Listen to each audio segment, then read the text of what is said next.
Well, they say hope springs eternal. It's opening night 2022 here in the Atlantic League. Good evening, everyone.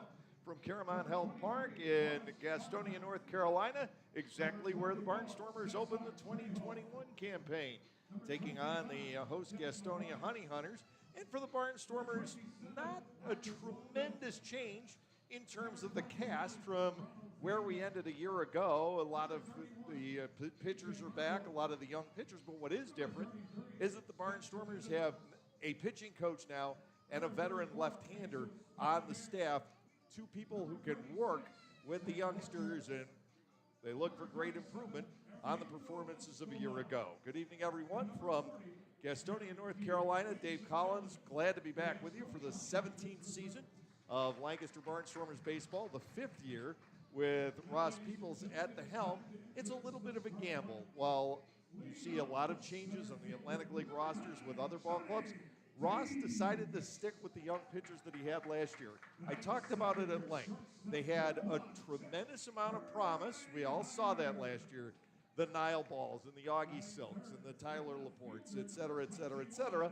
And Ross has brought that cast back. But with pitching coach Mark Johnson, who spent 15 years working with the younger pitchers in the Detroit Tigers organization, everywhere from short season A up through Double A, and then 10-year Major League veteran Mark Zipchinski in the bullpen, who just has that natural ability to teach and lead the younger pitchers. There is a tremendous amount of hope. We saw it during the spring camp. All those young pitchers who just struggled to face the Atlantic League lineups last year, they held their own after being basically thrown into the deep end of the pool. They all, to a man, look better here in 2022. This team counting on that for success here this year. Tonight, Barnstormers will send Cameron Gann to the mound to open the season. Now, he is the veteran in the starting rotation. He was in AAA last year with the Arizona Diamondbacks before coming to Lancaster, where he went 2-1 with a 4.07 ERA. But it's who's starting on the other side that somebody with whom we're very well familiar, John Anderson, the longtime Lancaster left-hander who is 20-12 in a Barnstormers uniform, was picked up last year late in the season by Gastonia. He returns. He gets the opening night start against his old ball club here at Caramount Health Park. We have a beautiful night for baseball. Temperatures in the low 70s down here in western North Carolina, and partly cloudy skies, a breeze not terribly strong.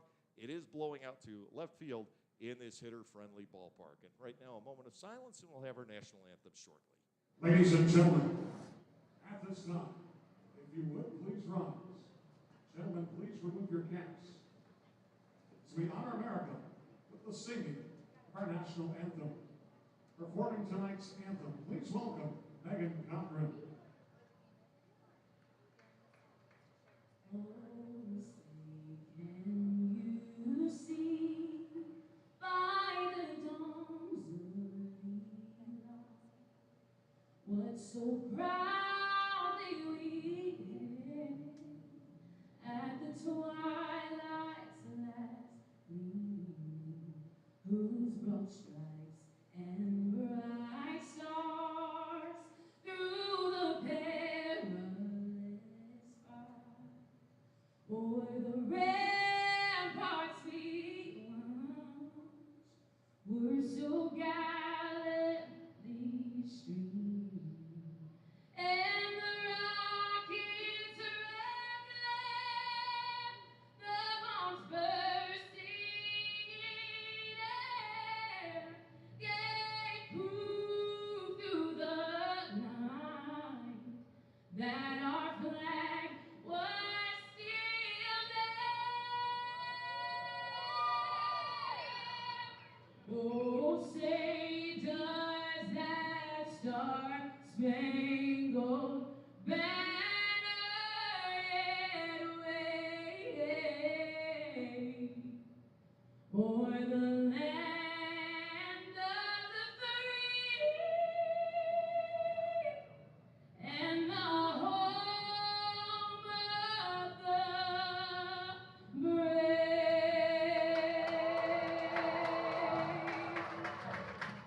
wonderfully done on the national anthem this evening here at Caramount Health Park. Now let's get to the starting lineups for our season opener. In fact, the second year in a row, the Barnstormers have opened at Gastonia. Last year, a 10-4 Barnstormers win. And the guy leading off for the Barnstormers hit a home run in his first at-bat last year, although batting seventh instead of tops in the order. It's Melvin Mercedes, the second baseman, back for his third season with the Barnstormers, and hopefully for Melvin this year, the first one in which he has stayed healthy throughout the year. He's had a broken bone each of the previous two seasons that has really curtailed his progress. Trace Lair, the third baseman, will bat in the number 2 spot for the Barnstormers. He's new to the club and to the Atlantic League. The left fielder returns from the 2015 second half championship team, Anderson Felice, back in the Atlantic League for the first time since then. He's been with the Pirates and the Orioles in the interim. He'll be in left field batting third. The cleanup hitter is the slugging catcher Colton Shaver. Mark Zagunas, a one-time Chicago Cub, will bat fifth and play right field. Andretti Cordero is the first baseman. He is batting sixth. And then the bottom three in the order, all returning players for the Barnstormers. Ladarius Clark, the man with tremendous tools, will bat seventh. He's going to be the everyday center fielder this year. Anthony Peroni is the designated hitter. He is in the number 8 spot, and slick fielding shortstop Jake Hoover will bat number 9 for the Barnstormers. Cameron Gann gets the nod on the hill, 2-1 with a 4.07 ERA for the Texas native. As a Barnstormer a year ago, he was also 2-1 in 20 relief appearances with the Arizona Diamondbacks at Class AAA Reno. The Gastonia lineup is virtually all new. One returning player to Gastonia, 2 to the Atlantic League. Johnny Davis will lead off. He is in center field. The shortstop batting second is Jack Reinheimer. Zach Jarrett will bat third. He'll be in left. Jake Skoll is the one returner to the Honey Hunters. He is the cleanup batter and the right fielder. Stuart Levy, who caught some last year for the High Point Rockers, will bat fifth. He's doing the catching. The designated hitter is Reese Hampton, batting sixth. He also does return to Gastonia. The Barnstormers never saw him last year. He was here at the tail end. Joseph Rosa is the second baseman, batting seventh. Luis Roman at third base, hitting eighth. And Connor Owings is the first baseman. He is batting ninth for Gastonia here tonight. And left-hander John Anderson on the mound, the man who in 2019 set the Barnstormers franchise record for a single season with 140 strikeouts, and he was 20-12 with a 3.58 earned run average in 3 seasons with the Barnstormers, a one-time Toronto Blue Jays farmhand. Anderson, 6'2" and 200 pounds, from Pleasanton, California, and John now 33 years of age. Last year, he had returned to Mexico and pitched for 3 different teams in the Mexican League. It didn't go terribly well for him there. He went 1-4 with a high ERA, and then came to Gastonia at the end of the season and went 0-3 with the Honey Hunters here, a 6.55 ERA. Of course, some things are different in the Atlantic League this year. One is that the human umpires will once again be calling balls and strikes, and everybody thinks that will have an effect on the game and, generally speaking, favor the pitchers. We have a couple of the rules back. The double hook designated hitter rule is in play, but with some modifications. We'll get to that as we go along here tonight. And once again, you can run to first base if you so choose at your own risk on any pitch not handled cleanly by the catcher. Anderson ready to go. His first pitch of the night is signaled as a strike by home plate umpire Mario Rosas. And we are underway from Caramount Health Park. Beautiful night for baseball here in Gastonia. Anderson comes back. The 0-1 to Mercedes is lined down the right side and foul. Melvin trailing, no balls and 2 strikes. Mercedes got off to a terrific start last year, then trying to bunt was drilled by a pitch against the Southern Maryland Blue Crabs. Missed a couple of months of the season, ended up at 301 with a pair of home runs. He drove in 34. Anderson ready to go. Here comes the 0-2 pitch, and that is popped up on the right side. That will carry foul and out of play. We continue with a count of 0-2. Defensively for Gastonia, the third baseman is Luis Roman, Jack Reinheimer the shortstop, Joseph Rosa at second, and Connor Owings is playing first base. Here's the motion. Anderson back. The 0-2 is punched toward the middle. Right there to field on one hop is Rosa. Mercedes thrown out 4-3. There's one gone. and Trace Lair, the third baseman, will step to the plate. Setting the outfield for Gastonia here tonight, the left fielder is Zach Jarrett. Johnny Davis, the speedster, is in center, and Jake Skoll, returning to this ball club, is the right fielder. Stuart Levy, slick defensive catcher, in back of the plate tonight for Gastonia. Here is Lair, who has played in the Oakland and Texas organizations. He looks at a first pitch strike from Anderson. So a good start to the year for the left-hander, who has now moved to Austin, Texas from the Tampa, Florida area, originally from Northern California. Here's the motion, and to Lair, the 0-1. That is lined and gloved by the shortstop, Reinheimer. 2 up and 2 down for the Barnstormers in the first inning. Well stroked by Lair, but Reinheimer quickly able to dart to his right and make the play on that. And now Anderson Felice will step in, starting in left field tonight. As you may recall from 2015, you can put Anderson just about anywhere. He plays all 4 infield positions, all 3 outfield positions. It seemed as a Barnstormer back in 2015, he was best suited to play the left side of the infield, specifically third base. Here's the motion and the pitch to Felice, and for the third straight batter, Anderson starts off with a called strike. It is 0-1, 2 outs, nobody on for the Barnstormers here in the top half of the first inning. Felice, the switch hitter, hit .275 for the Barnstormers back in that 15 season. He looks at a ball. I believe that is the first time Anderson has missed in his 8 tosses here in the top half of the first inning. Colt Shaver, the catcher, on deck for the Barnstormers. Here's the pitch, and Felice will look at ball 2.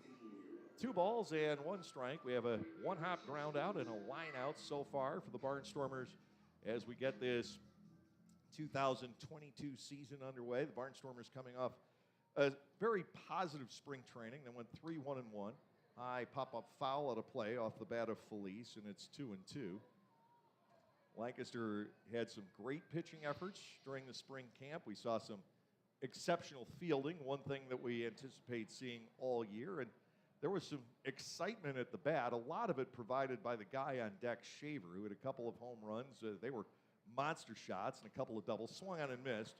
Felice goes down swinging. Anderson posts a 1-2-3 inning in the top half of the first, nothing across. For the Lancaster Barnstormers, we are through 1/2 inning tonight. It is Lancaster nothing. Localflavor.com, local flavor. Localflavor.com, local flavor. Excuse me, are you saying localflavor.com? Oh, yeah, it's where I save big bucks on all kinds of things. Home improvement projects, dining out, family fun, electronics, jewelry, clothing. I even bought my wife a fancy spa package for half price. Half price? Yep, you know all the deals you find in Clipper Magazine. I love Clipper Magazine. Well, they're all on localflavor.com, too. And you can get them right on your phone, thanks to localflavor.com's mobile app. Here, take a look. Well, this app is amazing. Look at all these restaurants, amusement parks, car washes, fitness centers. This is worth sharing about. Exactly. Localflavor.com online, the Local Flavor mobile app, and Clipper Magazine together. It's like a triple play. Do the cheer again. I'm in. Localflavor.com, local flavor. Come on, everybody! Localflavor.com, local flavor. Localflavor.com, local flavor. Right-hander Cameron Gann with the start tonight for the Barnstormers here at Caramount Health Park. Gann spent a portion of 7 years and realistically 5 seasons with the Arizona Diamondbacks organization. He missed 2018 with an injury and 2020, of course, with COVID. But in the Arizona system, he had a combined record of 11-11, good numbers. Last year was at AAA Reno, his second tour of duty with the Aces in the Pacific Coast League, or his last year it was AAA West.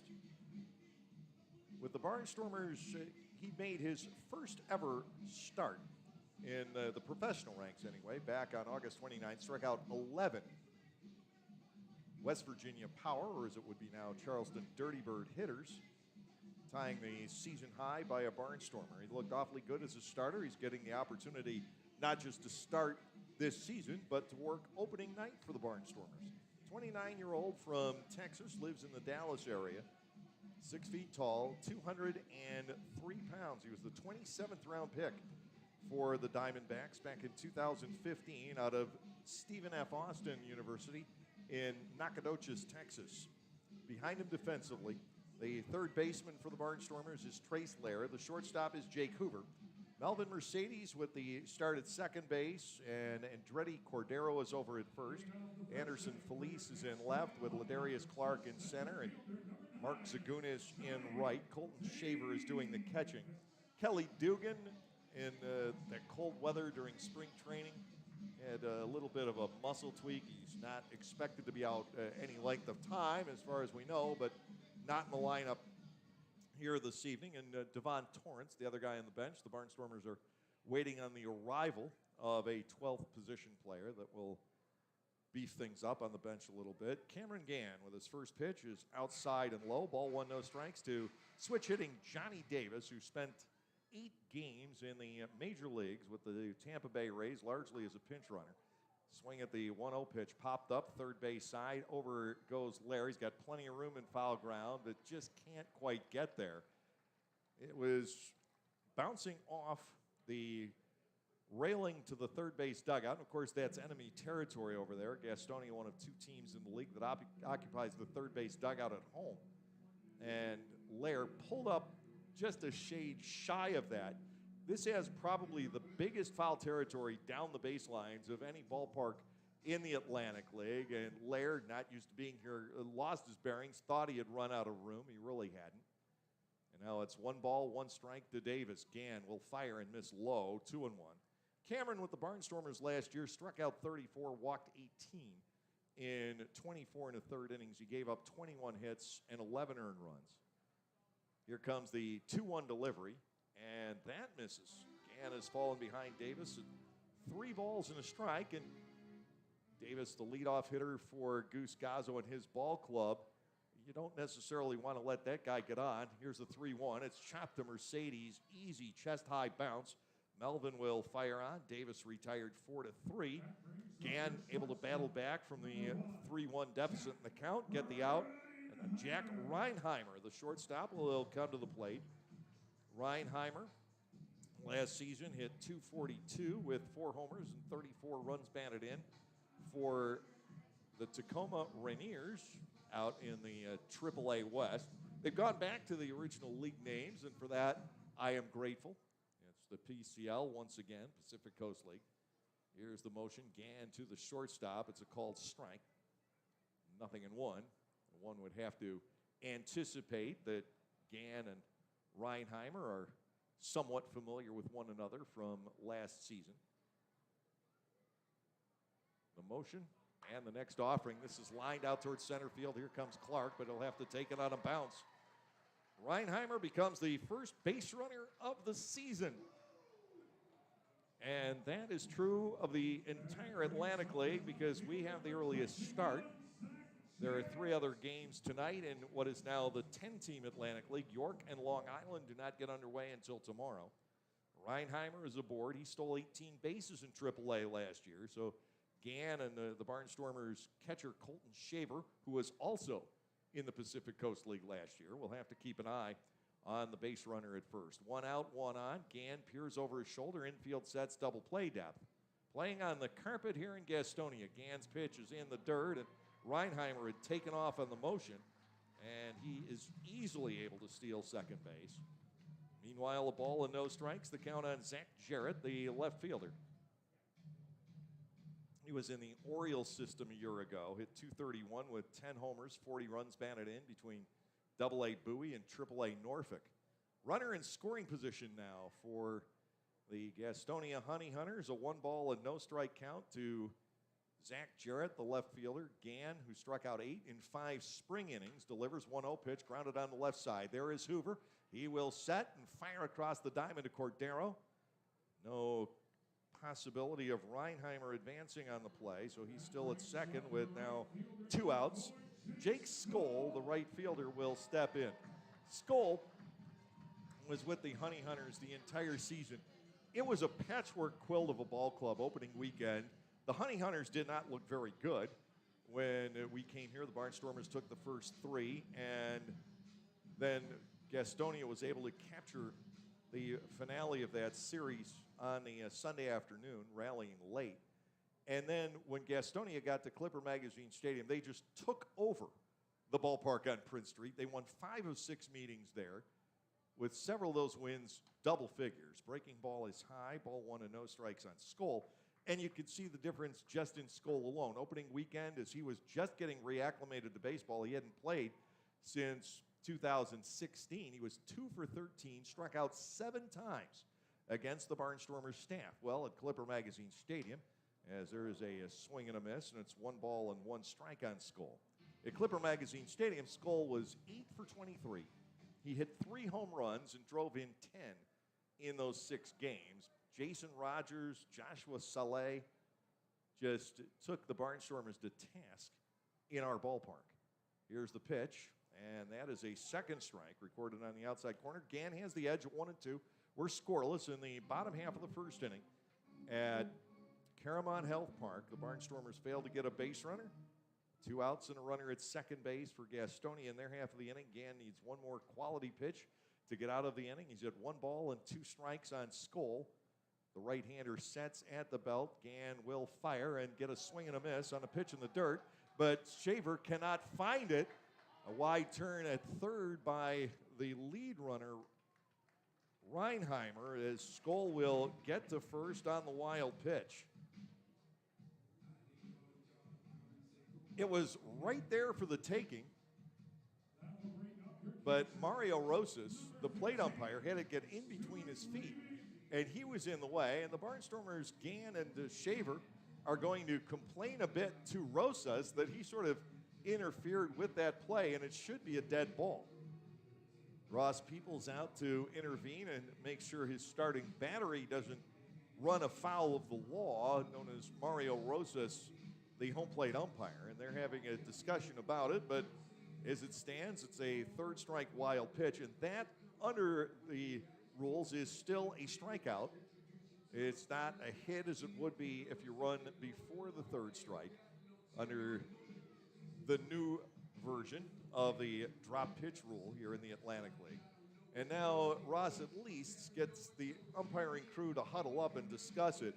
Rosas, the plate umpire. Owen Ballard, the 4th, is the umpire at first base. Nick Sempert is over at third. Rosas, we're fairly familiar with him. He's called a lot of the Barnstormers games over the past few years, but Ballard and Sempert, we may have seen Sempert once or twice before. Ballard is new. And they're going to discuss the matter. It was a swinging 3rd strike of Skoll. And he took off for first base. Colton Shaver couldn't get to the ball. Mario Rosas was, to some degree, in the way.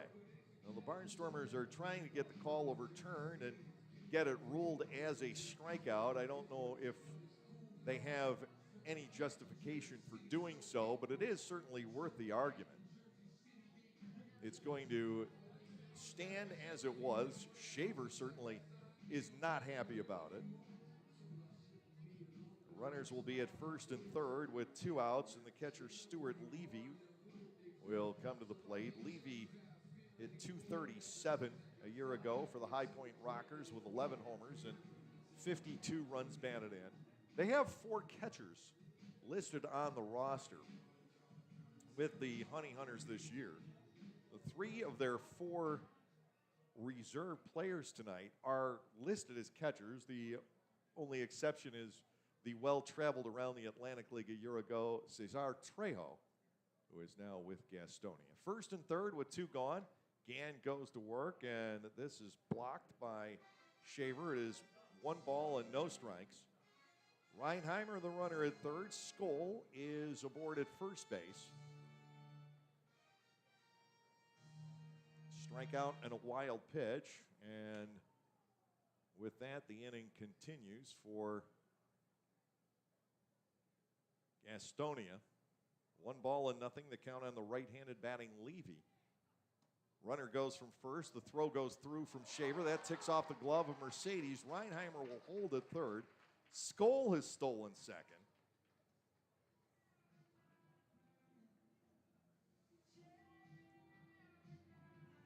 So still trouble for Cameron Gann here in the opening inning. 2 balls and no strikes. The count on the catcher Levy. One-time Baltimore Orioles farmhand out of Arkansas State. Reinheimer at third. Skoll leads off second. Gann goes back to work and gets a full swing and a miss. 2 balls and a strike. The count on the catcher Levy. Reese Hampton, the designated hitter, a switch hitter, waits on deck. Hampton was very productive when he got here last year after spending some time in the Arizona system. 2-1 pitch. It is low. First base is open with Hampton looming on deck. And he, in his limited time with the Honey Hunters a year ago, hit 10 home runs. A lot of trouble for the Barnstormers here in the lower half of the first inning. 3 balls, 1 strike. First base is open. Here's the pitch to Levy, and that is cranked down the left field line, hooking and foul. Deep into the corner, but a foul ball.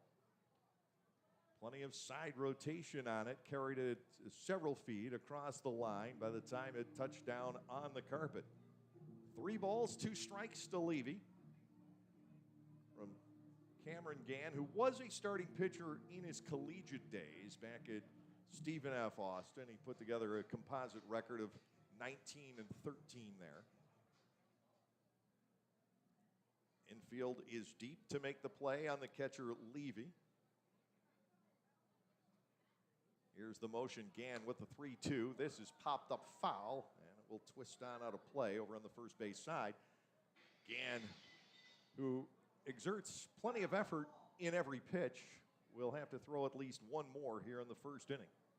Precarious spot for the right-hander at 3 balls and 2 strikes with 2 outs. Runners are at second and third. No score in Gastonia. Gann straddles the rubber momentarily, now peering in to get the sign from Colton Shaver. Levy trying to pick up a couple of runners for his new ball club here in the bottom half of the first inning. The motion and a 3-2 pitch. It's upstairs for ball 4. They are loaded with the designated hitter Hampton to step in. Hampton struggled in the Arizona system. He batted with High A Hillsdale last year, just 193 with 4 homers, 17 runs batted in, but he did hit 270 in the Tigers organization back in 2019. Very good chance that the person most familiar with Hampton is the Barnstormers pitching coach, Mark Johnson, who would have seen him in the Tigers system. Right now, he's in a big spot. Bases loaded, 2 outs, and Gann misses high and outside for ball 1. It's 1-0. No room to put the switch-hitting DH, who hit .350 with 10 homers, 27 runs batted in after coming back home here. He is a native of the Charlotte area. Bases loaded. Here is the 1-0. That is cut on and fouled away. 1 ball and 1 strike to Hampton. At third is Reinheimer. At second is Skoll. And at first is Levy. Mild controversy here in the bottom of the first inning as the third strike to Jake Skoll swung on and missed, but it was down into the brown carpet. Got by Colton Shaver a bit and got tangled up in Mario Rosas. Off-speed pitch, swing and a miss. And Hampton now trails at 1 ball and 2 strikes. 3 on in a variety of ways. Gann again on the verge of getting out of the trouble here in the bottom half of the first inning. Lair well off the line at third. 1-2. He got him with a fastball, a swing and a miss. Hampton strikes out, and Gastonia leaves the bases loaded here in the bottom of the first inning. No runs, 1 hit, no errors. 3 runners are left on base. We've completed 1 at Caramount Health Park, and there is no score.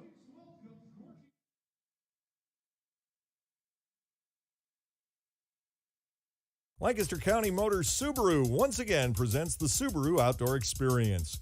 Located along the first base line, this space welcomes fans to a different experience while attending games. The Subaru Outdoor Experience focuses on creating social engagement among the fans. Fans will identify with the Subaru Outdoor Experience, which includes games like life-size Jenga, shuffleboard, ping pong, giant checkers, and bocce ball, along with an art wall of kayak, bike, and recycling arts parts and information, a dog-kissing booth, a barbershop corner, and opportunities to engage with the local business that made this unique space possible. Come enjoy the games while watching the game.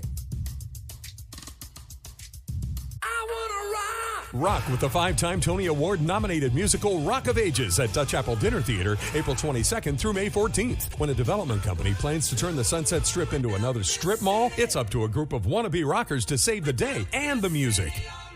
With music from Styx, Bon Jovi, Poison, and more, Rock of Ages features all your favorite 80s rock anthems and power ballads. How can you resist? Call 717-898-1900 or visit DutchApple.com to reserve your tickets today. Very sharply contrasting first innings for the Barnstormers and the Honey Hunters, but the beauty of baseball is you still have to get a runner across home plate. Barnstormers never got a guy to first, and Gastonia loaded the bases and failed to score. 0-0 as we head into the second, and Colton Shaver scheduled to lead things off for the Barnstormers. Shaver has an incredible amount of wallop. He had a home run last Friday at Lebanon Valley College against the Black Sox that may still be traveling. It cleared the wall in left center at 365, a row of hedges and a hillside, and landed up on the road. He hit it that well. Last year he had 16 home runs in the Houston organization and batted only 181. So contact not necessarily his specialty, but he packs a wallop. We saw 2 homers, 2 doubles out of him during the spring training session. He was 6 out of 13 overall. Here's the pitch from Anderson, and that is fouled straight back by the right-handed hitting catcher. No balls and 1 strike, the count to Shaver. Barnstormers did not get a ball out of the infield back in the first inning. No, Trace Lair came close. He had a line drive that the shortstop Reinheimer was able to glove. Shaver on to lead off the second inning. The Barnstormers on the road for 7, opening at home a week from tomorrow night against the York Revolution. Anderson able to tickle the outside corner for his second strike. It is 0-2. Mark Zagunis and Andretti Cordero will follow, all right-handed hitters. Anderson will kick and fire. Breaking ball. This is driven foul over the third base seats as Shaver got out in front of it. Still 2 strikes. 304 down the left field line here at Caramount Health Park. 400 to straightaway center. 326 down the right field line. The ball carries incredibly well here, especially to left field. It was amazing that we only saw 1 home run hit the left in that opening series last year. It was Melvin Mercedes in the second inning of play, and never again in that 4-game set. Fouled back. Colton Shaver remains alive at no balls and 2 strikes, starting off here in the second. Every other home run in that series, and there really weren't many, were hit on the right side. Gastonia just killed that short porch in right field in Lancaster when they came in to our ballpark. Bounced out ahead of the plate, and ball 1. The count on the Barnstormers receiver. John Anderson, prior to coming to the Barnstormers, of course, pitched in the Toronto Blue Jays organization. He was one of the friends of Casey Hobson that came over to the Barnstormers eventually from that Toronto system. Here's the wind, the 1-2, and Shaver will look at strike 3 call. Couple of punch outs tonight for Anderson. 4 up and 4 down for the lefty. Mark Zagunis, the right fielder, will come to the plate. And what's interesting now is that both John and KC have moved to the Austin, Texas area. They live about 10 minutes apart. KC is, in fact, back playing for Butch in Chicago, but he's also gotten into some real estate ventures in the Austin area. Here's Zagunis, the one-time Chicago Cub. He takes a ball down low. It is 1-0.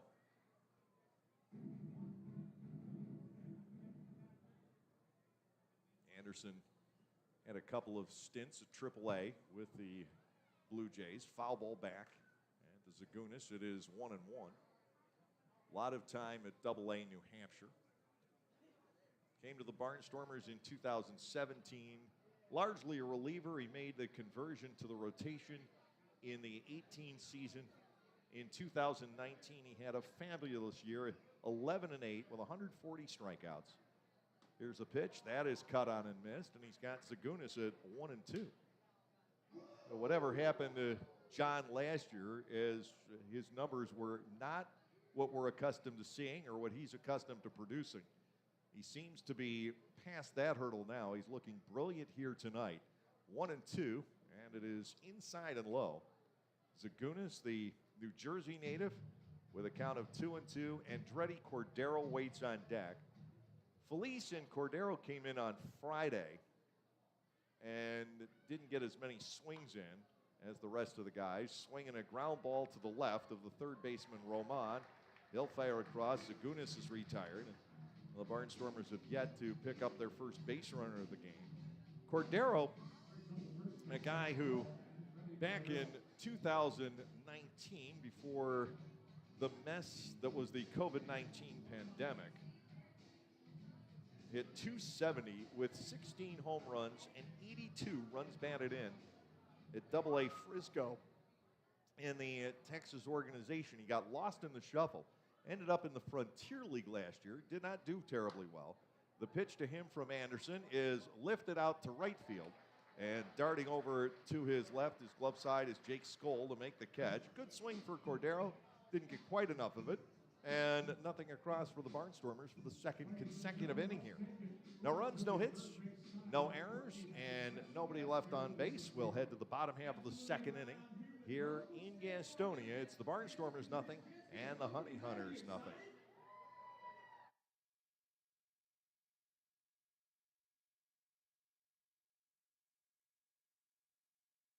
Lancaster County Motors Subaru once again presents the Subaru Outdoor Experience. Located along the first base line, this space welcomes fans to a different experience while attending games. The Subaru Outdoor Experience focuses on creating social engagement among the fans. Fans will identify with the Subaru Outdoor Experience. For the youth of our area, the Barnstormers are offering a wide variety of camps throughout the summer to teach everyone some tips on baseball and softball. Camps are offered to kids as young as 4 and as old as 12. Some even involve the parents. They run from June 11th all the way through September 17. For more information, go to LancasterBarnstormers.com and click on the Youth Baseball tab. All presented by Orthopedic Associates of Lancaster and Play It Again Sports. Celebrate the history of our national pastime at the National Baseball Hall of Fame and Museum in Cooperstown. See priceless treasures that will bring your baseball memories to life. Connect with events that have shaped and changed the game and our country. Our stories to tell, your memories to share. Plan your family visit today at baseballhall.org. See you in Cooperstown, where the journey becomes legend. Well, they have given away pom-poms for cheering for the Honey Hunters here tonight. You don't get the view of the crowd that I have, but they have one black pom-pom and one goldish yellow pom-pom to cheer on the host team here tonight.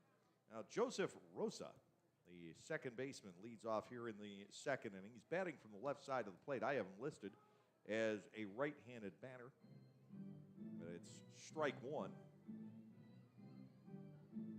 The count on Joseph Rosa. Cameron Gann had a tough time in that first inning, got out without being nicked. And it's a ball outside on a breaking pitch. It is 1-1. Oh, he is a switch hitter. They have a few on this Gastonia ball club. Totally different look to this team from what we saw at the outset of last year. Swinging a foul back. It is 1 ball and 2 strikes on Roman Rosa, who played in the Mariners organization from 2015 to 2021. Last year, 253, mostly at High A Everett, but he also spent a little bit of time in Tacoma. 1 ball, 2 strikes to him from Cameron Gann. We mentioned that Gann puts everything he has into every pitch.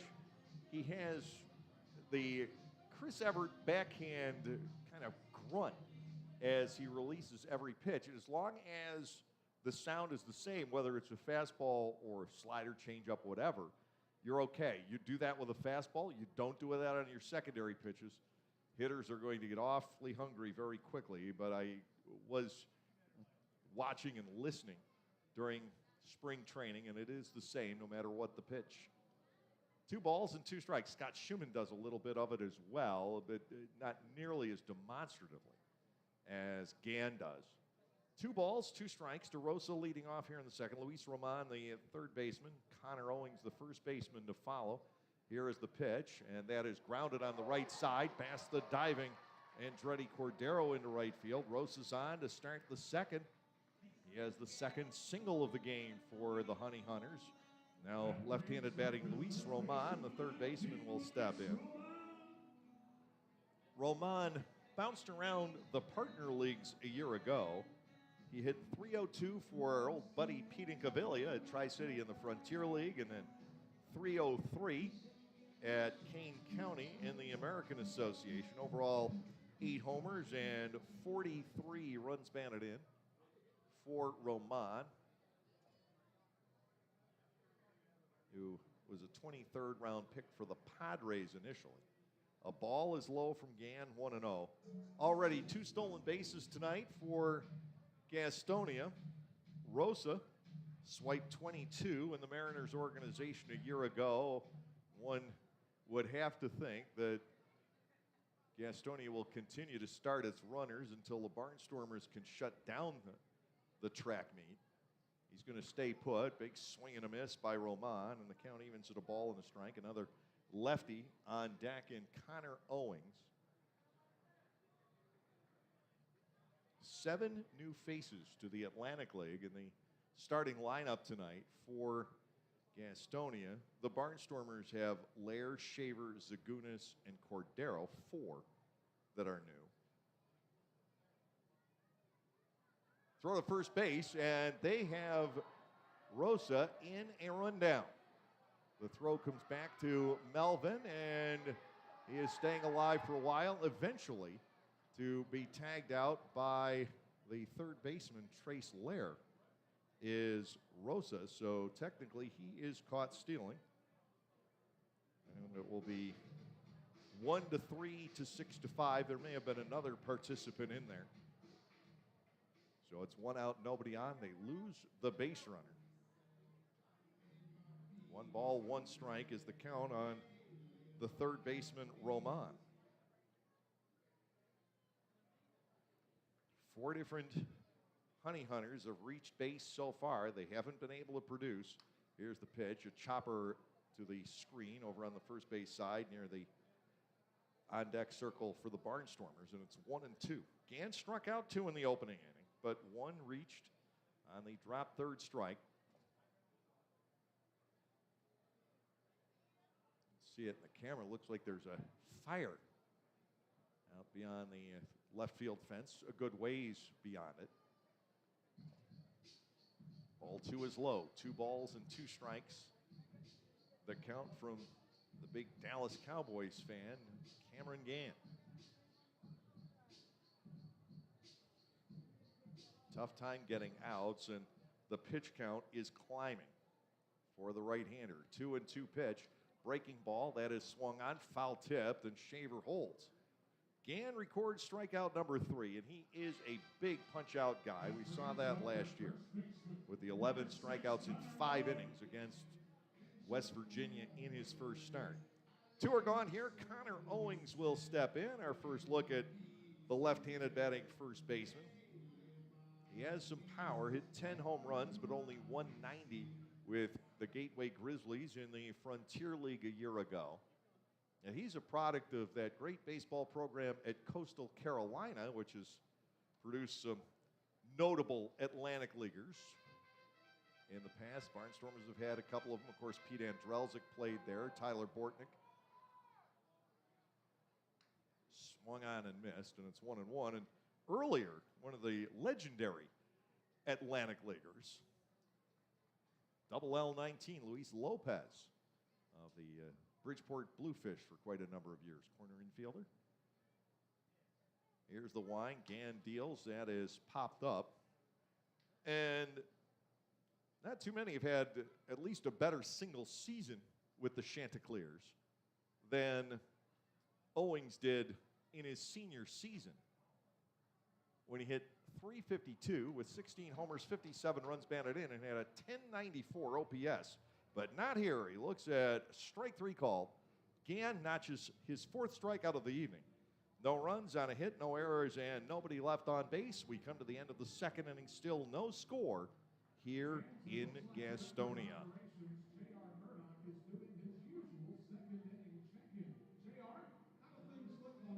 This season offers a whole line of new items from Otto's Hospitality. Dig into the world-famous Nathan's Hot Dogs. Take a trip to Otto's Cantina for a walking taco or your favorite adult beverage. Enjoy a helmet of Otto's meatballs or a sausage with peppers from the Broken Bat Deck. For the sweet tooth, there are jumbo chocolate chip cookies, Skyline cotton candy, and ice cream novelties. Or simply snack on Emma's popcorn in a variety of exciting flavors. What a great way to savor your time at the ballpark, courtesy of Otto's.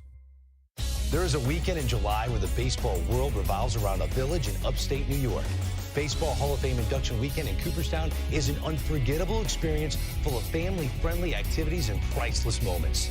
Make your plans today for July 22nd through 25th for the induction of Bud Fowler, Gil Hodges, Jim Cott, Minnie Minoso, Tony Oliva, Buck O'Neill, and David Ortiz as the class of 2022. Visit baseballhall.org today for the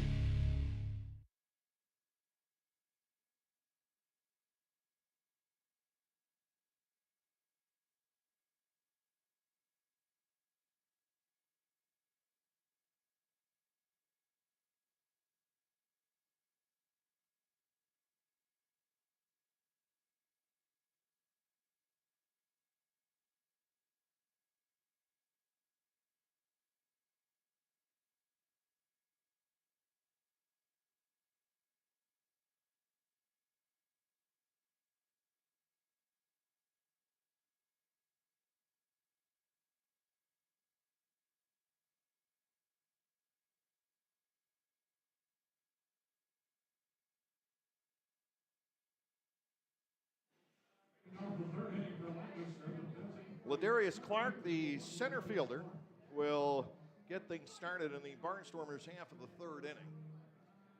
Ladarius, big RBI man last year. 265 hitter, 18 homers. He drove in 65 in limited playing time. John Anderson to the plate. And for a rare time tonight, Anderson misses with his first pitch. It is ball one on Clark, 1-0. Right-handed batting center fielder who hits well, typically against lefties. Here's the kick and the pitch. Big swing and a miss by Clark, and it's 1-1. Anthony Peroni, the designated hitter, who was really hard out during spring training. And then Jake Hoover, scheduled to follow here in the third inning. Scoreless ball game. Here's the kick and the Anderson pitch. Clark gives us a ride deep down the left field line. Way back it goes, and the walls will not contain it. Ladarius Clark with a solo home run here in the third inning. The Barnstormers are on the board, leading by the score of 1-0. Clark with generally great power to right center field, but he can pull it, and this one, he gives it a ride. The only thing that ball had to do was stay fair. It did, up into the screen, and the Barnstormers gain the lead with their first base runner here in the third inning. 1-0, Clark with the long ball. Anthony Peroni hit just one home run last year, though it was a big one for the Barnstormers, tying a game at Southern Maryland. He drove in 30 and batted .268. Anderson's pitch buried low, and it's ball one and no strikes. We mentioned Peroni a tough out during spring training. He was 4 for 8 and walked 4 or 5 times.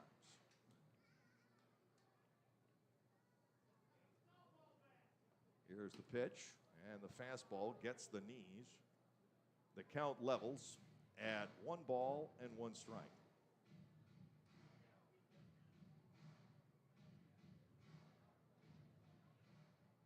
So now the lineup will turn over to Mercedes the sitting. Topper to third. Backing up on the play is Roman. He bobbles, and Peroni is safe at first on the error. Roman, from the get-go, had a tough time with that topper off the bat of Anthony Peroni. He backed up, looked a little bit awkward with the footing, and then fumbled the ball. The Barnstormers get a runner at first base, and shortstop Jake Hoover is stepping in. Hoover, no more for his glove than his bat, but on that side, he is a pest in clutch situations. He drove in 19 runs in his month or so with the Barnstormers a year ago. Great clutch hitter. He swings away and fouls it back. It is no balls and a strike. 4 doubles and a triple for Hoover. His season ended in both a great way and a horrifying way last year. He banged up his shoulder and was out for the rest of the season, making one of the best catches on a foul pop-up that you'll ever see. He did it against the Long Island Ducks. Fastball wide of the plate. We're even at a ball and a strike. Peroni the runner at first. The Barnstormers have nudged ahead on the Ladarius Clark home run here in the 3rd inning.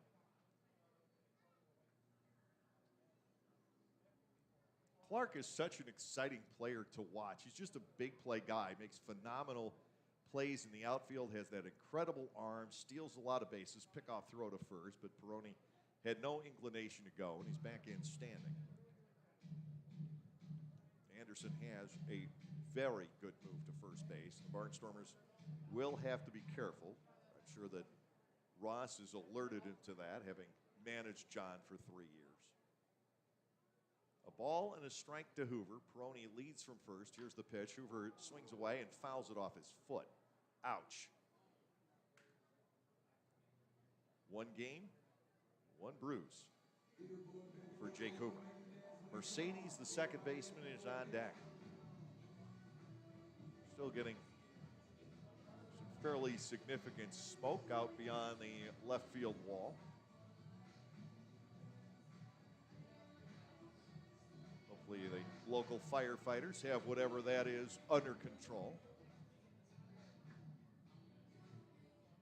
Jake Hoover bats at 1 and 2, infield set, double play depth.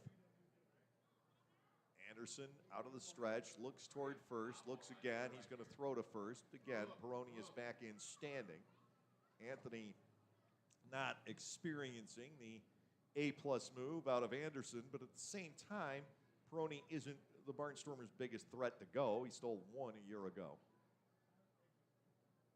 Nobody out here in the 3rd inning as Anderson runs into some friction for the first time. He had set down the side in order in each of the first 2 frames. He is outside. The count to Hoover is 2 balls and 2 strikes. Catchers get to frame pitches again, which is really part of the artistry of baseball. We heard Niall Ball and Augie Silk talk about that the other night. We had a mock press conference with some area high schoolers.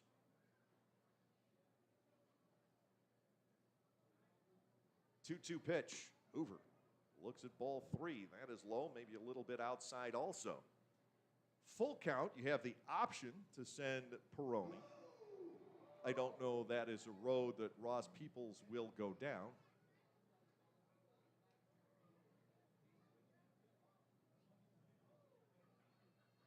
Full count.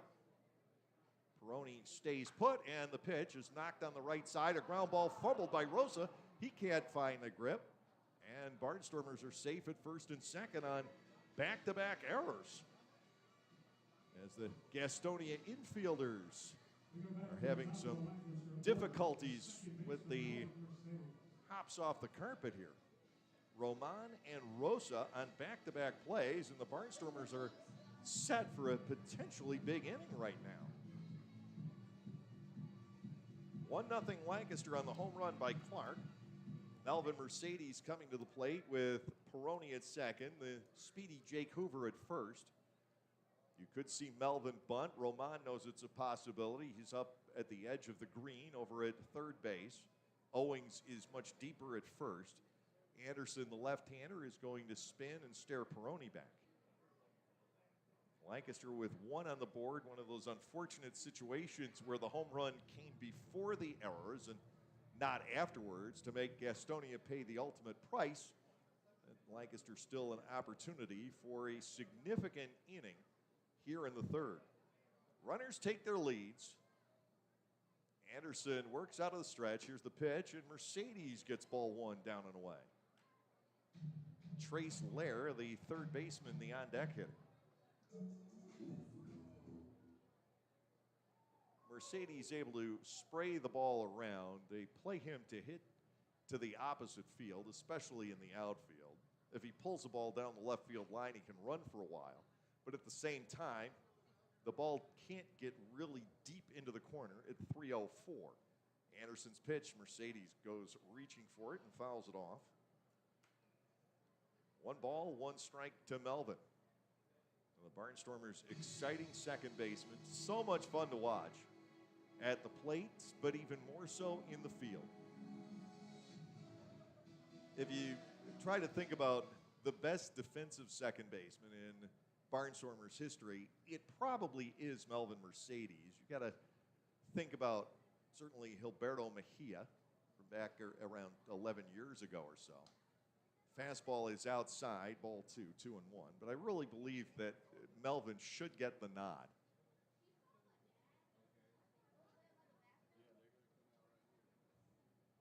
Two and one. Peroni, the runner, at second. Hoover off of first base. Ross Peoples not bunting, at least not yet with anybody. The 2-1 pitch. Mercedes gets ball 3. Melvin Mercedes is an on-base machine. Not only did he hit over 300 last year, but he drew a lot of walks relative to the number of games played. He walked 44 times in 67 ball games. Anderson at 3-1. Melvin swings, and he drives a ball deep down the left field line. Back this one goes, and it's going to bang off the wall. Peroni will score. Pulling in at third is Hoover, and then that ball is dropped. Hoover streaking toward the plate. He will score, and the throw home is mishandled by Levy. Mercedes will stay at second. So a fistful of errors for Gastonia here in the top of the third inning. The Barnstormers pick up a second run on the double off the wall in left field by Mercedes. That made it 2-0. And then Hoover scores with an error on the play on the throw back into the infield. Mercedes staying at second with the double. Lancaster up by 3. And the Honey Hunters are going to converge at the mound, and this will charge them with a timeout. There is a visit from the coaching staff, but it doesn't look like one, as Reggie Harris, the pitching coach, is decked out in a tuxedo. At least I would expect that to be Reggie, and not somebody from the front office out for a visit during the game. It certainly looks like Reggie Harris. So what a mess in the top half of the third. The Barnstormers have earned themselves the first run, but the rest has been pretty much gift wrapped here.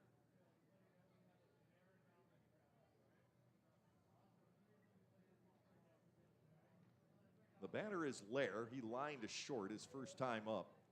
Anderson sets and bounces a pitch off the plate, moving Mercedes up the third on the wild one.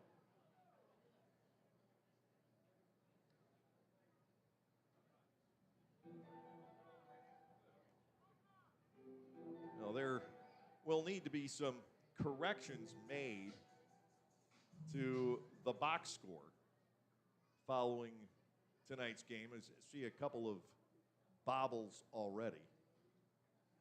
The Barnstormers are up by 3. And a Lair, swing and a miss. He got fooled off speed by John Anderson, and it's 1 ball and 1 strike to the Barnstormers lefty batting third baseman. Runner at third, nobody out. The infield is up on the left side, halfway back on the right for Goose Gazzo. Anderson looking for a strikeout here, 1-1 to Lair, and that is the second strike. 1-2. Left fielder Anderson Felice waiting on deck. A 3-spot for the Barnstormers here in the top half of the third inning. Home run by Clark, double by Mercedes, around a couple of errors. And Anderson's pitch. Lair tries to hold on the swing, and it appears he will get the benefit of the doubt. We go to 2-2. Didn't even see a call for an appeal on that, so it was pretty clear in the mind of the umpires and the Honey Hunters that he held on the swing.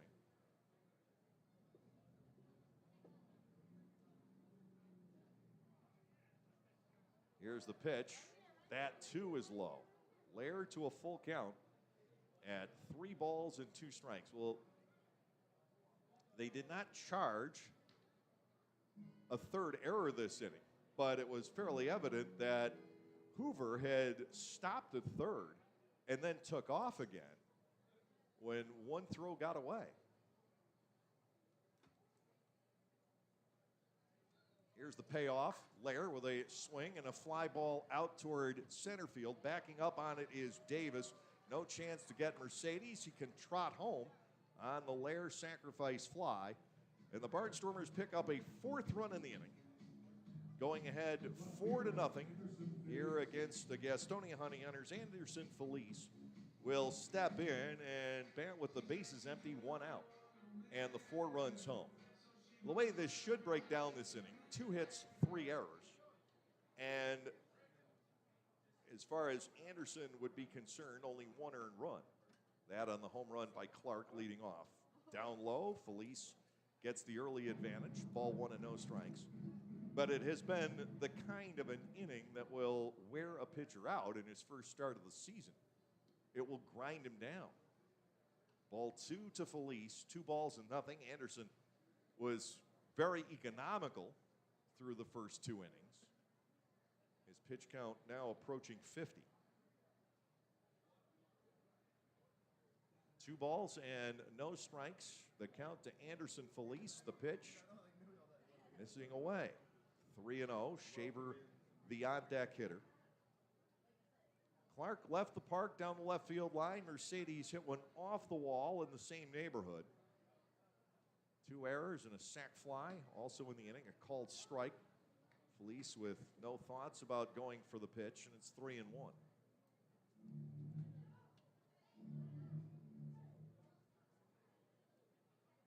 And now they have charged a 3rd error. Fouled to the screen on the first base side. It's 3-2. An error charged to the shortstop, Reinheimer, on that throw back in from left field on the Mercedes double. That enabled Hoover to score. Anderson Felice bats 3-2. The kick, Anderson's pitch, and Felice hits a ball in the air, center field. Easy play for Davis. Second straight put out for the center fielder. 2 away, and this inning is left up to Colton Shaver. The other gaffe, and this is an easy one with the new rule on the drop pitches, but Jake Skoll was credited with a base hit back in the first inning. Well, that would be the case if it were before strike 3, but that was strike 3. So that should still be a strikeout and a wild pitch, and that will need to be corrected. Breaking ball for a called strike on Shaver. It is 0-1. Mark Zagunas, the right fielder, waits on deck. The Barnstormers enjoying all of this, though. They're up 4-0 in the top half of the third inning. Anderson rears back and misses away. Shaver gets to bat at 1-1. Unofficially, that was the 30th pitch of the inning for the Gastonia lefty.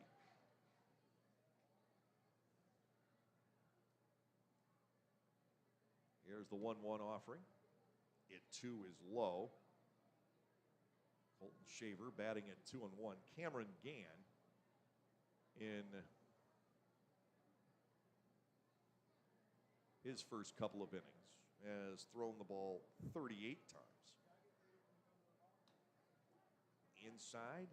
Shaver gains an edge with Zagunis waiting on deck. 4-0 Lancaster in the third. Everything coming in the top of inning 3. Barnstormers have gotten some great swings in and some decent swings in here in this inning. Fouled away on the ground by Colton. It's 3 balls and 2 strikes. Colton Shaver, the burly man who grew up in Utah. He was actually born, from what I've gathered, in Colorado Springs, was raised in Utah, Riverton, Utah. Now lives in Panama City, Florida. Anderson ready to go. Here's the payoff pitch, 3-2. It's popped up, and coming back is Stuart Levy. It looked initially like that would get out of play. It didn't. Shaver fouls out to close the inning, but the Barnstormers pick up 4 runs on 2 hits. There were 3 Gastonia errors, and nobody was left on base. The Barnstormers pick up 4, and at the end of 2.5 at Caramount Health Park, it is Lancaster 4 and Gastonia 0. All right, we're back behind home plate with Being over 55 does not mean a ticket, it means 10 with the Silver Stormers Club, presented by the Lancaster Barnstormers and Audiology Associates of Lancaster.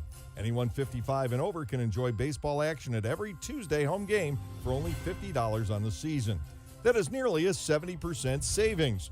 Members also receive a special Silver Stormers t-shirt to wear proudly at the stadium. For more information or to sign up, go to LancasterBarnstormers.com and look in the season tickets section.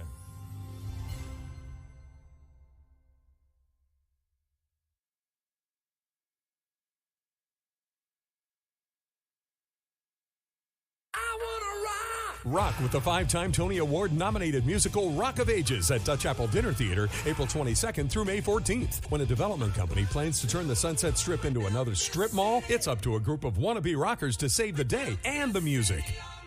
With music from Styx, Bon Jovi, Poison, and more, Rock of Ages features all your favorite 80s rock anthems and power ballads. How can you resist? Call 717-898-1900 or visit DutchApple.com to reserve your tickets today.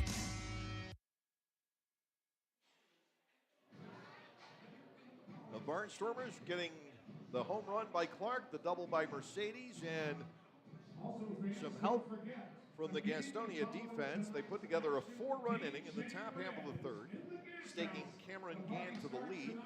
Now the question, can Gann go long enough to pick up a win here tonight? Not that you want to read too much into a ballpark where the ball does carry and a lot of runs can be scored. There were games between Lexington and Gastonia last season where the scores got fairly ridiculous, to the levels of 26-18, I think was the worst of it.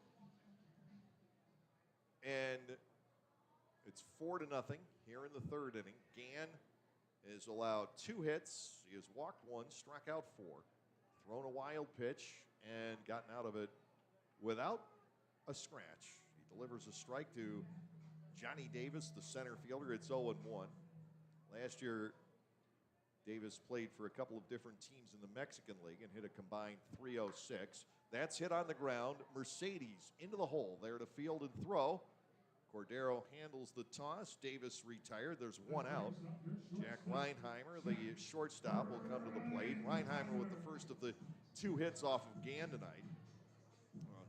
Liner into center. He was stranded at third base when the first inning came to its conclusion. Gann settling in. He has had to throw a lot of pitches. He's averaging about 4 pitches per hitter. That first result here in this inning helps. Now a ground ball toward the middle. There is Hoover. He goes to a knee behind it, throw to first, and that is not quite in time to retire Reinheimer, who ran well. Great diving stop by Hoover. You'll see a lot of that. The throw to first didn't have enough on it. Reinheimer runs very well. 1 out with a man aboard. Reinheimer 2 for 2 tonight. It's the 3rd hit, all singles off Gann.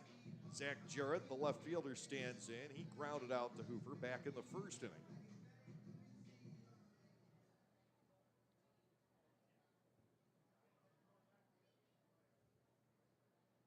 Jarrett also from Western North Carolina. He's from the town of Hickory, which has an affiliated minor league baseball club. A Gann fastball across for a called strike. It is 0-1.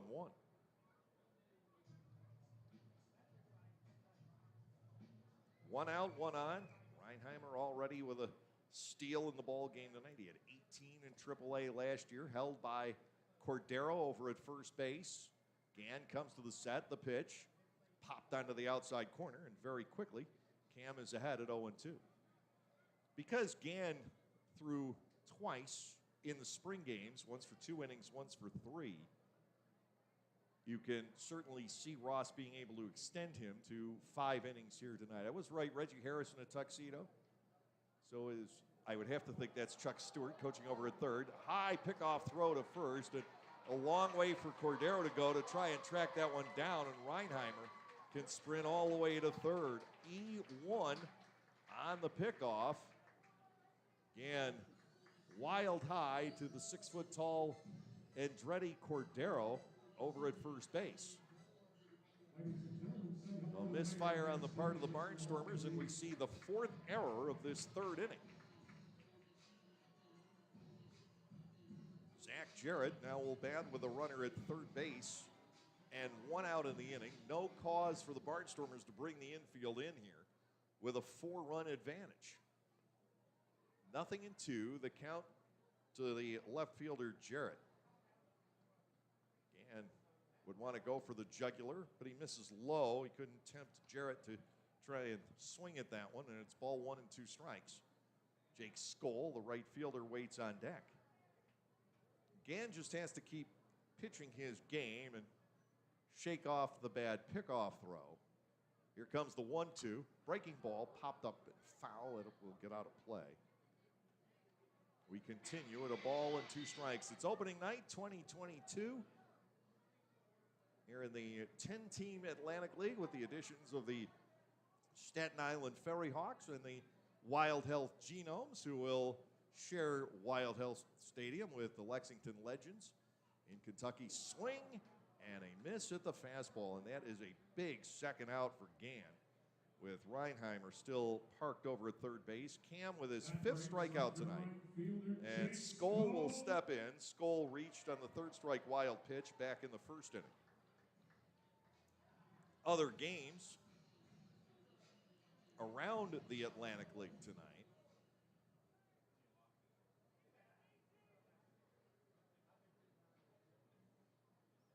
They're in the top of the 3rd inning. Staten Island and the Charleston Dirty Birds. Scoreless, top 3. Swung on and missed. 0-1 to count to Skoll. Lexington's up 2-1 over Darrell Thompson, the all-time leading winner in Atlantic League history. Lexington over Southern Maryland, 2-1. They're in the 3rd inning. Swing and a miss. Gann, 1 more, and he's out of the inning. And Wild Health, in the first game they've ever played, 2-0 in the bottom half of the 3rd over the High Point Rockers. Barnstormers up by 4 here in the bottom half of the 3rd inning. Cameron Gann taking a moment to retie a shoelace. He's ahead of Jake Skoll with Reinheimer at 3rd and 2 outs. No balls, 2 strikes. Defense back, given the situation. Gann, full windup. His pitch is spanked foul off to the third base side. We will continue with the 0-2 count on Skoll, the one-time defensive back for the University of Georgia. He was around recently enough that he would have played, I would have to think, with some of the guys who won the national championship in the college football playoff back in January. Into the dirt, knocked down by Shaver. That is ball 1. That's that pitch where you have to trust your battery mate with a runner at 3rd. Ball 1, 2 strikes. It's certainly worth trying. Ahead in the count, 0-2. The downside is if it gets through, it's a run. But you can very often fool a hitter, get him to swing over the top. Now the 1-2 from Gann is spoiled by Skoll, who's being stubborn.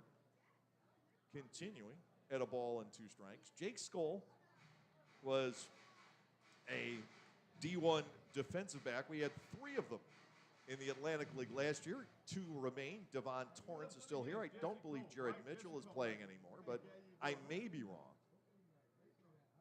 1 ball and 2 strikes. The pitch is low. This one does get past Shaver, and here comes Reinheimer with the run.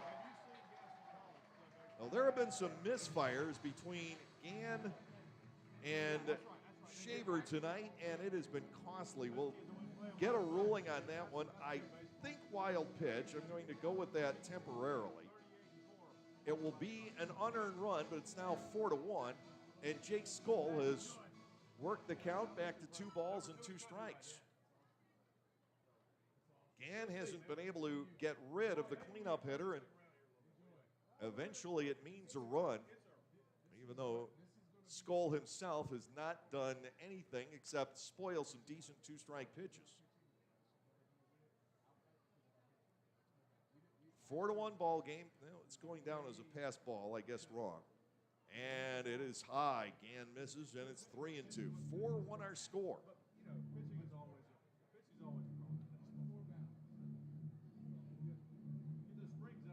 3 balls, 2 strikes. The bases are empty. Gann out of the full windup, fools him, a swing and a miss. So Gann continues with the strikeout parade. That is number 6, but an unearned run does score here in the 3rd inning. 1 run on 1 hit with 1 error on the pickoff throw. Nobody left on base.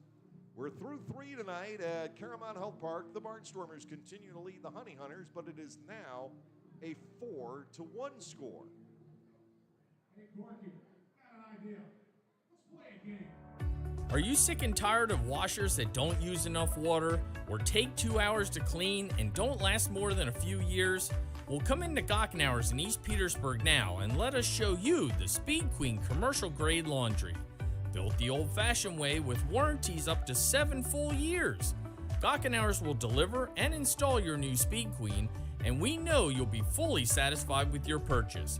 Gockenauer's in East Petersburg, your hometown dealer for 73 years.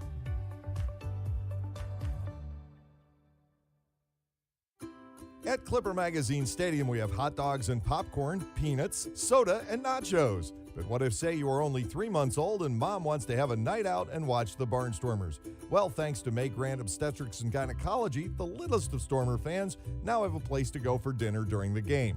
Tots can take mom to the Little Sluggers dugout behind Section 13 at the stadium for a comfortable private feeding experience. A brightly painted room with comfortable furniture and TVs tuned to the game, it is the perfect spot for baby and mom during a night at the ballpark.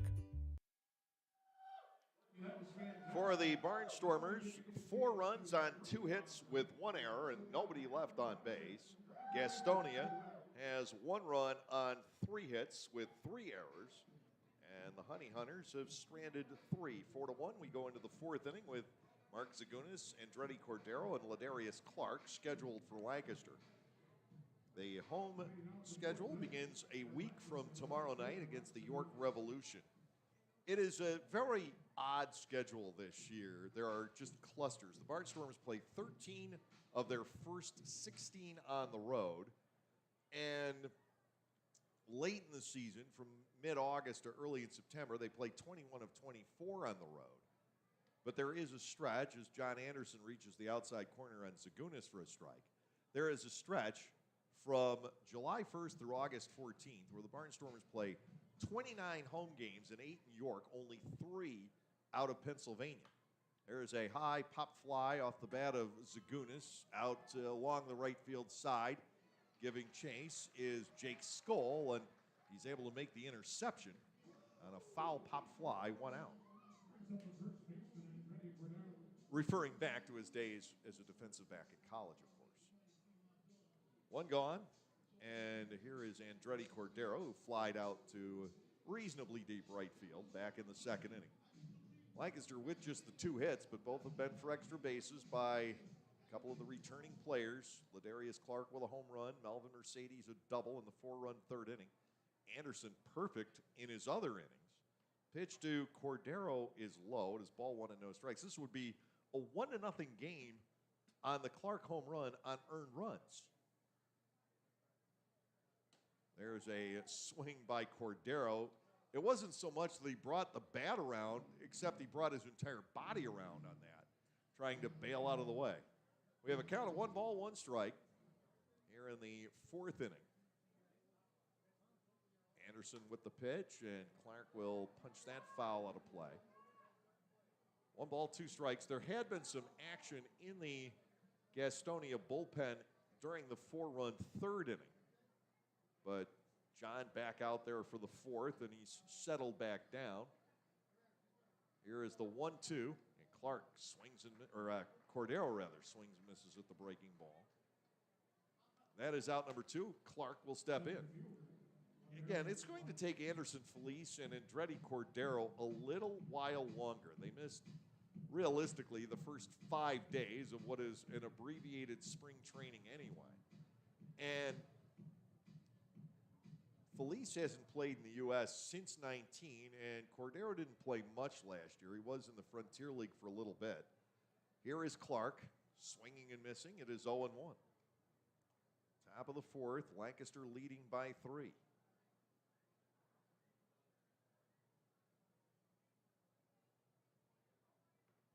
And the pitch, Clark goes after this, fouls it off. Down a couple of strikes here in the 4th inning. In Lancaster's 10-4 win on opening night here last year, they scored 7 runs in the 8th inning. The first 3 runs were all on solo home runs.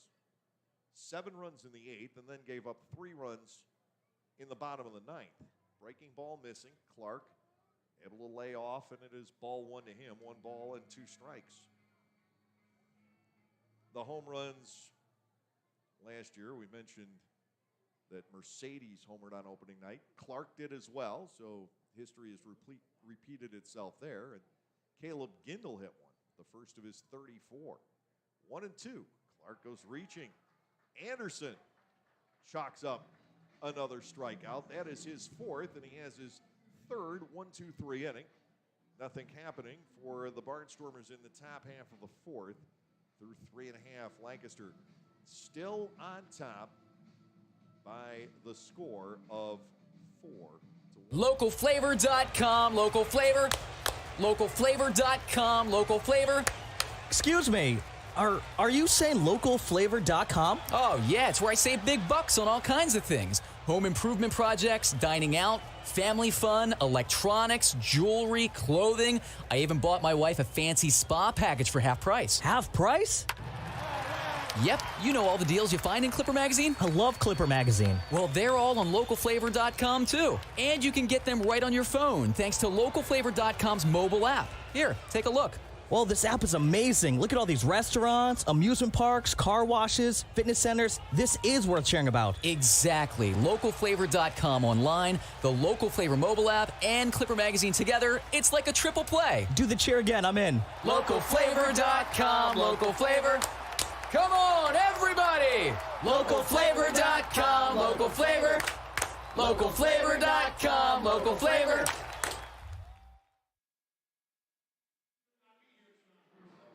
Cameron Gann out there for the bottom half of the 4th inning. Cam has given up 3 hits, all singles. He has struck out 6, and the 1 run is unearned. His own fault for part of that anyway. 2-base throwing error on the pickoff attempt, and then a pass ball allowing the run to score back in the bottom of the 3rd. Stuart Levy, the catcher, who's drawn the only walk issued by Gann so far tonight, on to lead off the bottom half of the 4th inning. Plenty of Major League Baseball action this afternoon. The Mets defeated the San Francisco Giants in what looks like a clash of the Titans right now, 6-2, with Claudio Carrasco getting the win. Indians tripping up the White Sox once again. 6-3 was the final score. Off speed and a called strike to Levy. It's 0-1. Detroit shut down the Yankees behind Pineda. 3-0 was the final. Toronto 3 and Boston 2. Jordan Romano is Major League leading 7th save. And Minnesota with shutout baseball. It took the shutout to beat Zach Greinke 1-0. Was the final. Fastball called strike. Gann emerges ahead of Levy at 1 ball and 2 strikes.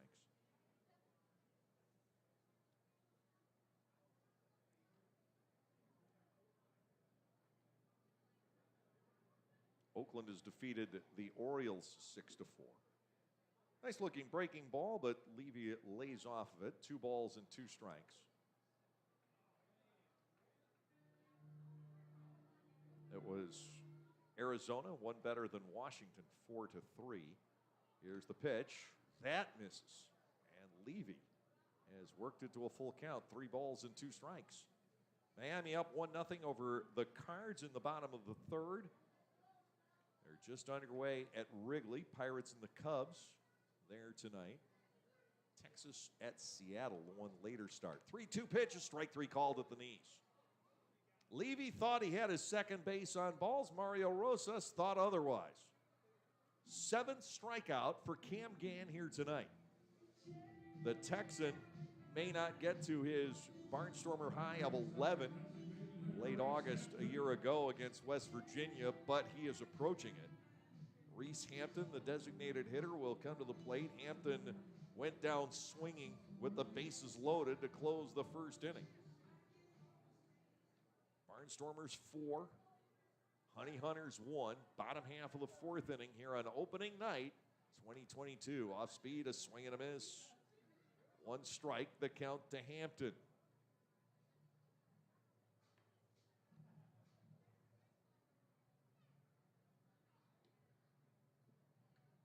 Breaking ball is low. It is 1-1. Barnstormers pulled into town a little bit later than planned, but executive coach did a marvelous job. We had a little bit of a hiccup in the communications line, and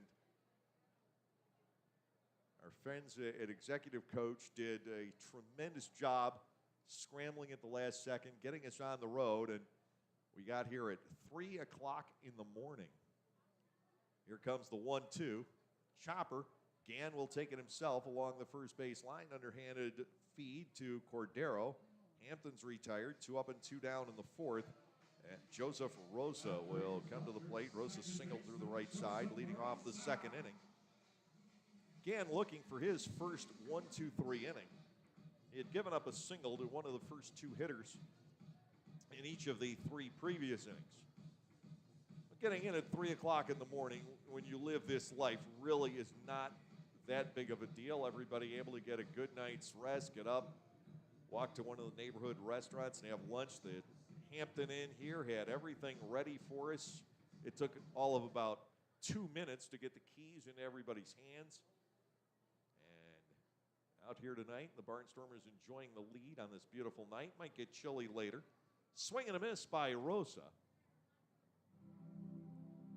0-1 with 2 outs in the inning.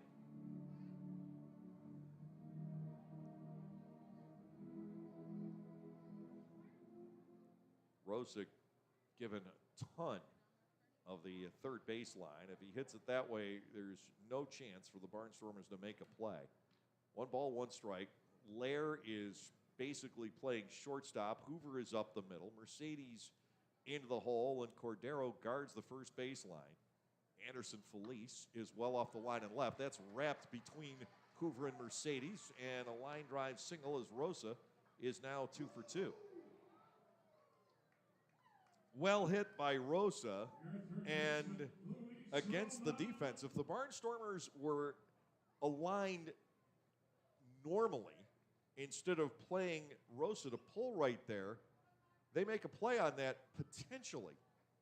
Mercedes might have been able to reach that line drive, but it was just straight between Melvin and Hoover, and there was no chance. So now Luis Roman, the 3rd baseman, steps in with 2 outs and a runner at first. Gann still has not gotten through an inning cleanly, but he does lead 4-1. Roman went down swinging first time up, pitches in the dirt, bouncing away from Shaver, maybe a play at second. Here's the throw, and it is not in time to get Rosa, so that'll be a wild pitch. The 2nd issued by Gann tonight. Now a runner in scoring position for Gastonia. The ball didn't get far away from Colton. Rosa read it well right from the beginning. Decided to take off and beat Shaver's throw, which was right there to Jake Hoover. unable to get the tag down on time. It's 1-0 on Roman. Connor Owings, the first baseman, waits on deck. I cannot see the Barnstormers bullpen to know if anybody is warming up or not. The pitch is a fastball and a strike taken. Leveling at 1-1. York is the one place in the league where you can't see into the bullpens, where they let you know if someone is throwing and who it is for both sides. I get a look at the Gastonia bullpen, but it's tough to pick up the number of a right-hander throwing, and there is one down there. The Barnstormers bullpen is completely out of my view. Can't even lean out the window and see it. Gann's pitch, swing and a miss. He's ahead of Roman at 1-2 strikes.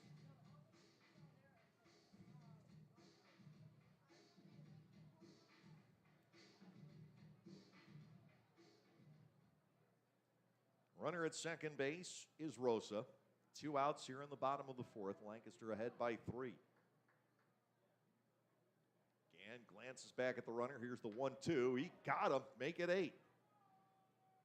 2 strikeouts for Cam in every inning so far. No runs on 1 hit, no errors, and 1 man left on base. Done with 4 tonight here in Gastonia. The Barnstormers enjoy the lead. It is 4-1. There is a weekend in July where the baseball world revolves around a village in upstate New York. Baseball Hall of Fame induction weekend in Cooperstown is an unforgettable experience full of family-friendly activities and priceless moments. Make your plans today for July 22nd through 25th for the induction of Bud Fowler, Gil Hodges, Jim Cott, Minnie Minoso, Tony Oliva, Buck O'Neill, and David Ortiz as the class of 2022. Visit baseballhall.org today for the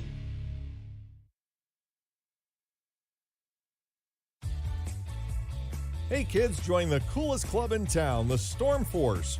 The Storm Force is presented by the Lancaster Barnstormers and Commonwealth Charter Academy. For only $25, kids under 12 get an entire summer of Barnstormers fun with 12 game tickets, a t-shirt and bag, the chance to go first when kids run the bases, exclusive activities, and coupons from Dutch Wonderland, Chocolate World, and more. Don't miss out on all the fun. Go to LancasterBarnstormers.com and sign up.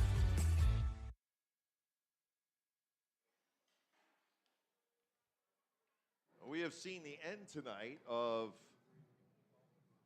John Anderson, the left-hander, the former Barnstormer. He comes out after 4, and 3 of those innings he was tremendous, and the other one he deserved better. He ends up allowing 2 hits, 4 runs, 1 earned, with no walks and 4 strikeouts. He served up 1 wild pitch and allowed a home run, and he now gives way to 6'5" right-hander Spencer Bivens, a 27-year-old who was born in State College. Bivens has never made it into a major league organization. He has bounced around some of the partner leagues. Last year, he was with the Washington Wild Things in the Frontier League, and then eventually ended up at Charleston and here in Gastonia. With Gastonia, he was 4-8 with a 7.26 earned run average. So, like so many of the Barnstormers, a youngster who was basically pitched to the wolves. All the young pitchers that were amassed in the Atlantic League last year facing major league lineups. First pitch to Anthony Peroni is outside for a ball. It's 1-0. A 4-1 Lancaster lead as we ignite the 5th inning of play. Bivens, big leg kick he delivers, topped up the third base line by Peroni, and Ross Peoples lets the third baseman Luis Roman handle it. A ball and a strike. Lights are on here in Gastonia. Sun is setting here in western North Carolina. Sunset a little bit later here than it would be in Lancaster because we're far more to the west. A called strike. And Peroni trails 1-2. Anthony reached on an error and scored back in the third inning. One of the Barnstormers listed catchers into the dirt, and it's 2-2. Last year he was, I guess you'd call it the second fiddle in a way, although not far behind in terms of games played. Anderson De La Rosa was in his fourth season as a Barnstormer. Here's the pitch to Peroni, and he swings and misses. That ball is past Levy, and there will be no throw made to first base. Peroni is able to reach on the third strike wild pitch. Second time we've seen it happen here tonight. The Barnstormers gain a base run. As I mentioned, Peroni during spring training, although he didn't have that many hits, he was 4 for 8, which is good, but he walked a lot, was hit by pitch. He's just been a tough out, and it's continued tonight. He's reached on an error, and now a swinging third strike as the pitch gets past Levy. The Barnstormers have a runner for Jake Hoover, the shortstop, who reached on an error by the second baseman and scored back in the third inning. Fastball, a called strike. It is 0-1. I mentioned Anderson De La Rosa because, well, he's no longer with us. He's gone on to bigger and better things as a bullpen catcher for the Minnesota Twins. So after about 20 years of minor league baseball, traveling the country far and wide, De La Rosa finally gets to don a major league uniform, and that is well-deserved. Ground ball, second base. The tag is applied by Rosa. Quick flip the first for the double play. 4-3. The conversion on Hoover with 2 outs and nobody on. Melvin Mercedes will come to the plate, and he will step in from the left side. 1 out of 2 with a run scored and a run batted in for Mercedes here tonight.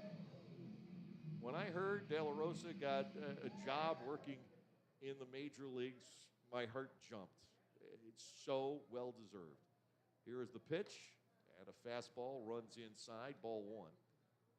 Mario Rosas, the home plate umpire, and I were talking about this before the game because, like anybody else, he's such a nice man that, of course, umpires and catchers do develop a bond back there. Swinging a foul by Mercedes, it's 1-1. Rosas, who's umpired a lot of Barnstormers games behind the plate, developed that bond with De La Rosa, and he was really happy for Anderson as well. 1 ball, 1 strike, the kick, the pitch from Bivens, ground ball left side, and Melvin Mercedes gets his second hit of the night. A single in the left, the Barnstormers with a 2-out base runner. It'll be interesting to see if Mercedes decides to go here. He stole 14 bases a year ago. Trace Lair, the batter. Lair is 0 for 1 with a sac fly. He's hit the ball fairly well both times, lined to short. And then the easy sac fly to center, scoring Mercedes back in the third inning. 2 outs and a runner on. The double play taking a lot of the starch out of the Barnstormers half of the fifth, but the ball club's still not done with the feisty Mercedes on board. Lair digs in. Bivens fires to the inside corner for a called strike. It is 0-1. Bivens went to Rogers State University in Claremore, Oklahoma. I don't know this for sure, but one would think that might be named after Will Rogers.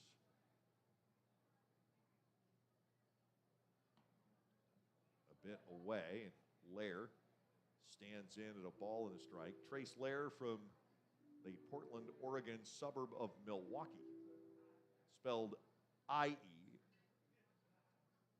in that case, instead of E-E as it is in Wisconsin. Mercedes, the base runner, not going, and Lair gets ball 2 inside and low. 2 balls and a strike. All the runs tonight to this point coming in the third inning. 4 for the Barnstormers, 1 for the Honey Hunters. The only earned run on a Ladarius Clark homer.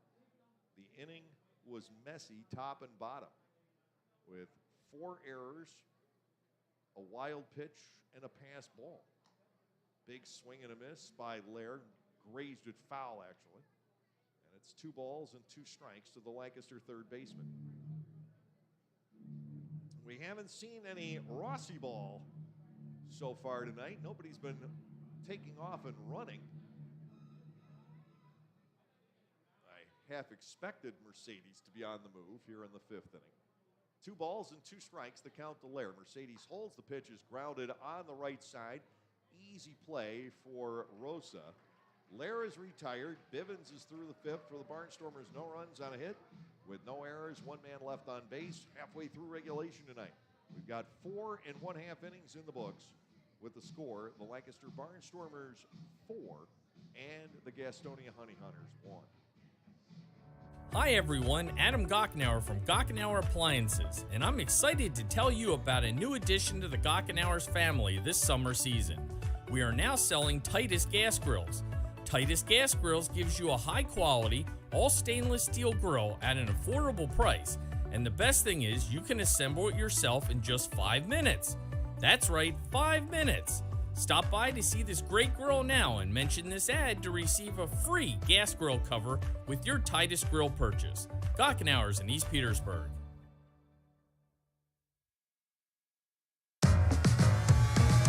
Pennsylvanians are creating their own soundtrack. Thanks to PA Lottery Scratch-Offs, excitement's back. Pennies, nickels, dimes, or quarters, no matter your choice, scratching's always in order. With big top prizes and second chance drawings, thrills await. They're out there calling. If it's excitement you seek and you're looking for action, play the PA Lottery.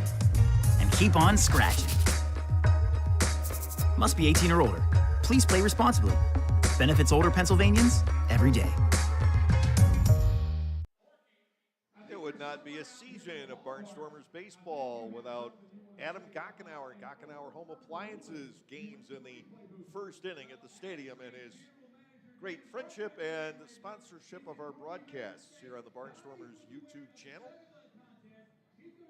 Adam, the presenting sponsor of Barnstormers baseball once again here in 2022. We'll go to the bottom of the 5th inning. Cam Gann still in for the Barnstormers, trying to get him through 5 and long enough to earn a win tonight. He'll be facing Connor Owings, the first baseman, to start the 5th. Owings called out on strikes back in the 2nd. Gann has struck out 8 in his 4 innings. 7 of those strikeouts resulting in outs. 1 did get away from Shaver for a wild pitch. First pitch strike in on Owings. And it is 0-1. Gastonia has out-hit Lancaster 4-3. The Barnstormers have the only 2 extra base hits of the game. The home run by Clark and the double by Mercedes back in the 3rd inning, yanked to pretty much the same direction. Clark's got out, Mercedes hit the wall. Here's a 1-1 from Gann, fastball, and this is hit pretty well to center field. Retreating on this is Clark. Ladarius draws a bead in front of the track and makes the catch. Owings is retired. Gann has set down the leadoff hitter here in the bottom of the 5th inning. Back to the top of the order, and the center fielder, Johnny Davis. Davis had 4 official at-bats at the major league level with Tampa Bay. Back in 2019, he was 1 for 4, scored 5 runs, used quite a bit as a pinch runner there. There's a topper up the 3rd baseline. Tough play, Gann lets it roll. No chance to get Davis. And the infield hit results in a 1-out base runner for Gastonia. Gann and Shaver look perhaps like there was some early season communication issues between the 2 right there. But where that ball was hit, I don't think it mattered if somebody picked it up or not. That is a speedy left-handed batter's dream, a ball like that. How many did we see Darian Sanford lay down on those swinging bunts over the years? So Davis is on. Here's Reinheimer, who's 2 for 2 tonight and has scored the 1 Gastonia run to this point. Time called at home plate. The scratch base hit as a runner at first and 1 out. Davis, we'll see if he tries to go at any point. Into the dirt, bouncing around, and that will give Davis second base. Because my view is obstructed of the first base area. I'm not sure if he took off before that pitch was delivered or not. So we'll get a better ruling on that play, whether it's a stolen base. I suspect that it was because of how quickly he got to second, or a wild pitch. But in any event, it's 1 ball and no strikes on Reinheimer with a runner at second base and 1 out here in the 5th inning. Infield back against the right-handed batting shortstop, Gann, high and inside, and not close with that pitch. It is ball 2 and no strikes. Well, it is a wild pitch charged to Gann, and that will be the 3rd.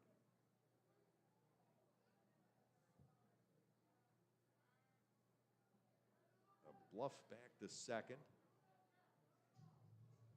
Johnny Davis not entertaining any ideas about running there, but don't assume that will always be the case right now. He's going to take off. Gann to the plate. That pitch is outside. The throw by Shaver has to be blocked by Lair. And Davis is in at third with the steal. 2 balls, no strikes to Reinheimer. And now a runner 90 feet away. Gann behind Reinheimer at 2-0. Just 1 out in the inning. Again, the Barnstormers will keep the infielders back with the 3-run lead. A wild pitch, a stolen base, following the infield single. The speed of Davis putting a lot of pressure on. Now, in an interesting move, Reinheimer is going to be intentionally walked. That will bring Zach Jarrett to the plate as the potential tying run here in the 5th inning. Ross makes some moves at times that go against the grain, and I would have to include this one. But 9 times out of 10, he comes out with some unorthodox moves looking like a genius. Here is Zach Jarrett, who's 0 for 2. Throw goes to first base as Reinheimer dives back in. So it sets up the double play. That is, if Gann and Shaver can contain Reinheimer's base running game. He stolen second once and taken third on a bad pickoff throw already tonight. Gann will go to work on Jarrett, get a foul ball drilled back into the net on a healthy swing. No balls and 1 strike on the right-handed batting left fielder for Gastonia. Cameron Gann, 2 outs from being eligible for the win tonight. He leads 4-1. He has now walked 2, with the second one being intentional, and given up 5 hits, all singles. Throw goes to first, and back in is Reinheimer.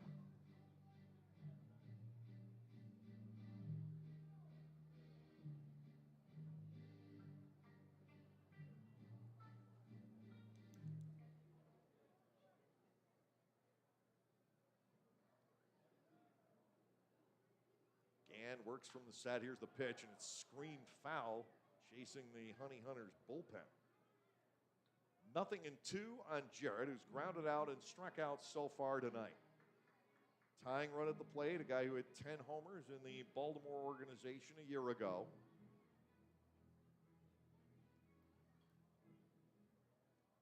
Davis up the line from third in foul territory in front of the tuxedo-clad Chuck Stewart.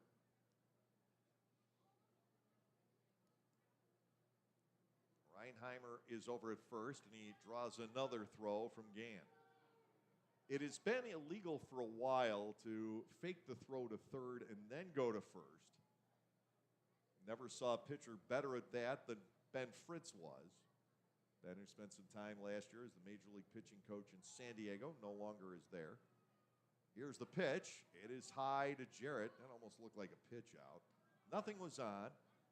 And it is ball 1, 1 ball and 2 strikes.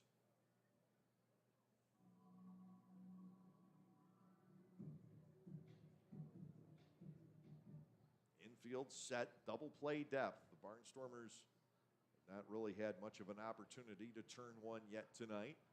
Gann's 1-2, breaking ball spins outside and low. So the count is 2 balls and 2 strikes. definitely a precarious spot for Cam here in the bottom of the 5th inning. Leading by 3, but the tying run is at the plate. 2-2, and another throw heads in the direction of Reinheimer.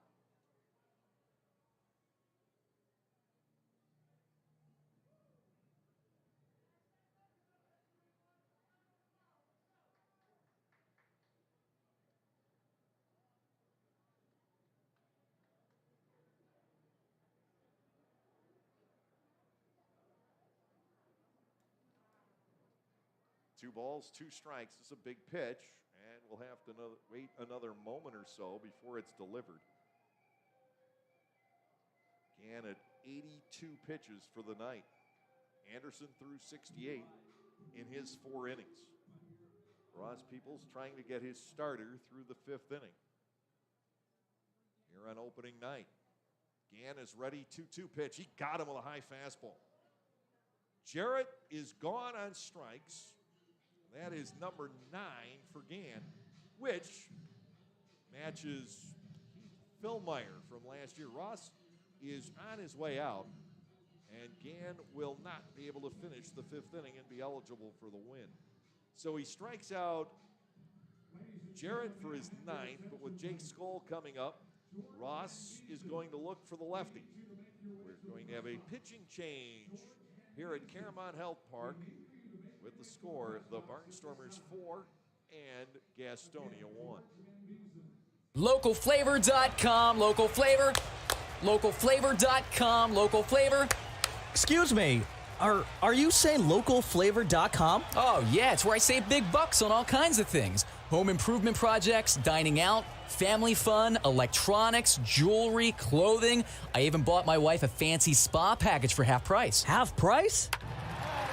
Yep, you know all the deals you find in Clipper Magazine. I love Clipper Magazine. Well, they're all on localflavor.com too. And you can get them right on your phone thanks to localflavor.com's mobile app. Here, take a look. Well, this app is amazing. Look at all these restaurants, amusement parks, car washes, fitness centers. This is worth sharing about. Exactly. Localflavor.com online, the Local Flavor mobile app, and Clipper Magazine together. It's like a triple play. Do the cheer again. I'm in. Localflavor.com, local flavor. Come on, everybody! Localflavor.com, local flavor. Localflavor.com, local flavor. Well, you would always expect Ross Peoples to go to a right or a left-hander in this situation with the slugging lefty Jake Skoll coming up, but Ross is somewhat thin on the left side of his bullpen. He's got Tommy Shirley out there. But Tommy's a guy you probably want to have go 3 innings or so on another night. And he's got Mark Zipchinski, who is likely to set up for Scott Schumann. So it is another right-hander coming on here in the 5th inning. I had assumed lefty with Skoll coming up, but it's Tyler Sullentrop instead. An exciting young right-hander from near Fort Lauderdale, Florida, Plantation specifically in Florida, who pitched in the Seattle Mariners and Chicago Cubs organizations previously. Now, he can be a little bit wild. He's a big strikeout guy, has a tremendously powerful arm. And he will face Skoll, who struck out twice against Gann. Cam giving up 5 hits, all singles, 1 each inning. 2 walks, 1 intentional, 9 strikeouts. I have him for 3 wild pitches. But I'm going to have to go back and double check there. They only have him listed for 1 in the box score. Skoll, the tying run. Sullentrop's first Atlantic League pitch is a beauty of a breaking ball for a strike. And Skoll was not exactly looking for that one out of the young right-hander. He was, I'm sure, thinking fastball all the way. The pitch probably caught him a little bit by surprise. He's like, all right, what's next, young man? Chopper up the third base line. Oh, it's another infield base hit, and 4-2. A squirter over toward third. No chance for anyone. Skoll knocks in a run. That will be charged to Gann. And the first earned run given up by Gann tonight. Stuart Levy comes to the plate now with Reinheimer at second, Skoll at first, and 2 away. Couple of great pitches from Tyler Sullentrop, but for the second time this inning, Gastonia is able to beat out a swinging bunt with no chance for the Barnstormers defense to make a play. Lair was back and off the third base line. Sullentrop, we saw make a really nice play on something similar during the spring training games, but that one was closer to the plate. This one, even if Sullentrop gets there, there's no throw. Levy stands in, Sullentrop comes set, and it is a fastball up and away for ball 1. Tying runs are on, 4-2 Lancaster now in the bottom half of the 5th inning. Jake Skoll with the first RBI for the Honey Hunters of the season. Man with 23 home runs last year drives in a run on that. Fastball is good. And to Levy, it is now 1-1. The Barnstormers during this 5 spring games were victimized by some of those little dribblers that nobody could get to, and I don't care who's defending that. There's no chance for a play. 1 ball, 1 strike. Runners at first and second. Sullentrop gets the fastball past Levy. 1-2. Sullentrop, one of a number of Barnstormers relievers who are mid-90s and better. Goodson will get there. We haven't seen it yet this year. Laporte can heat it up there. Sullentrop, and of course, Scott Schumann, who will close. Here's a pitch. Swung on and missed, strike 3. So Sullentrop looks terrific here in the 5th inning. He does let the 1-run score, but really to no fault of his own. And it's 1 run on 2 hits with no errors. Gastonia strands 2. And now, through 5 innings tonight, here at Caramount Health Park, the score is the Lancaster Barnstormers 4 and the Gastonia Honey Hunters 2. Lancaster County Motors Subaru once again presents the Subaru Outdoor Experience. Located along the first base line, this space welcomes fans to a different experience while attending games. The Subaru Outdoor Experience focuses on creating social engagement among the fans. Fans will identify with the Subaru Outdoor Experience, which includes games like life-size Jenga, shuffleboard, ping pong, giant checkers, and bocce ball, along with an art wall of kayak, bike, and recycling arts parts and information, a dog-kissing booth, a barbershop corner, and opportunities to engage with the local business that made this unique space possible. Come enjoy the games while watching the game. Rock with the 5-time Tony Award-nominated musical Rock of Ages at Dutch Apple Dinner Theater, April 22nd through May 14th. When a development company plans to turn the Sunset Strip into another strip mall, it's up to a group of wannabe rockers to save the day and the music. With music from Styx, Bon Jovi, Poison, and more, Rock of Ages features all your favorite 80s rock anthems and power ballads. How can you resist? Call 717-898-1900 or visit DutchApple.com to reserve your tickets today.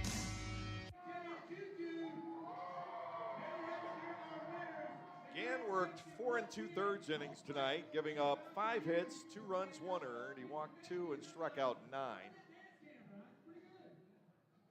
Gave way to Tyler Sullentrop, who allowed the scratch hit to Skoll, knocking in a run, and then blew away Stuart Levy. Now it's Felice, Shaver, and Zagunis, all right-handed hitters, to step in against Spencer Bivens here in the 6th inning. Felice batting left-handed for the first time here tonight. Defense will play him by and large straight up. Bivens is ready, and a Felice, a nubber, and that is a it is a foul ball, says Mario Rosas. And the catcher Levy, who thought he had a clean play on that, gunned it down to first and spins around. He will complain to Rosas, and here comes Goose Gazzo. For right now, it is strike 1 on Anderson Felice. Felice believed it was a foul ball. He never broke out of the box. Levy jumped on it and said, boy, do I have an easy play right now. I can probably run this down to first, but why expend the energy? And Rosas jumped out after a second or two, signaled foul ball. And Gazzo takes over the argument from his catcher. And Goose, the New Britain, Connecticut native, who got to go back and manage for 1 year in his hometown, really in the neighborhood where he grew up, back with the New Britain Bees before coming down here and staying in the Atlantic League. He was also the pitching coach for Long Island at one point. Well, the argument continues. Owen Ballard, the fourth, comes in to try and maintain the peace.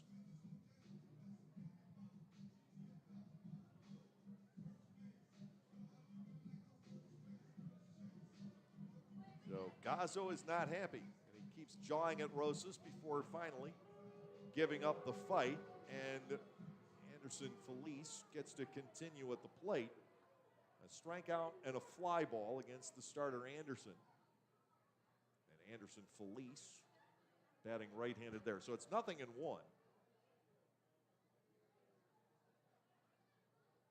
Bivens comes back. Lancaster leads 4-2 here.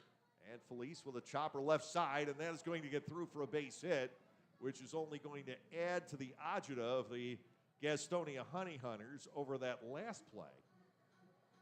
Felice is aboard to lead off the sixth. Here is Colton Shaver. Shaver has struck out and fouled out so far tonight.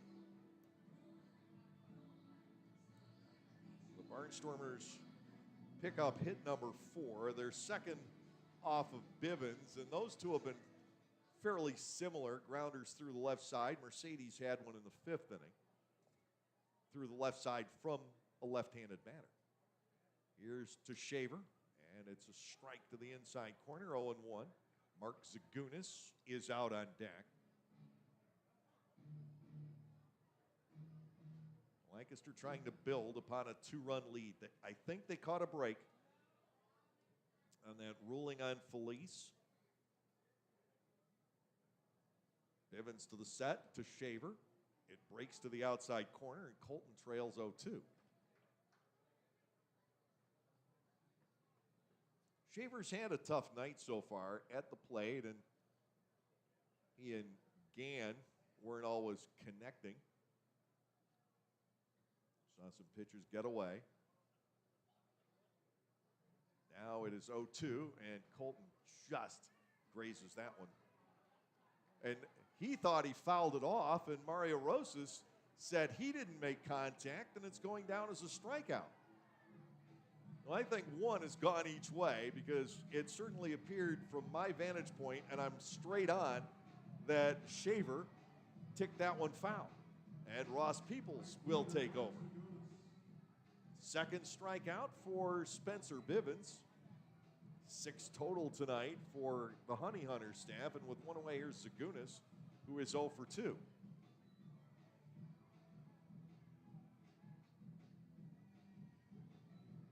Well, it's, I guess, evened out over the entire scheme of things here. But from where I'm sitting, and I've got a good vantage point off to the side, I thought Felice's ball was fair, and I thought that Shaver ticked that foul. So it's all come out kind of in the wash, except for the stats. Called strike on Zagunis, as once again Bivens is able to locate the outside corner.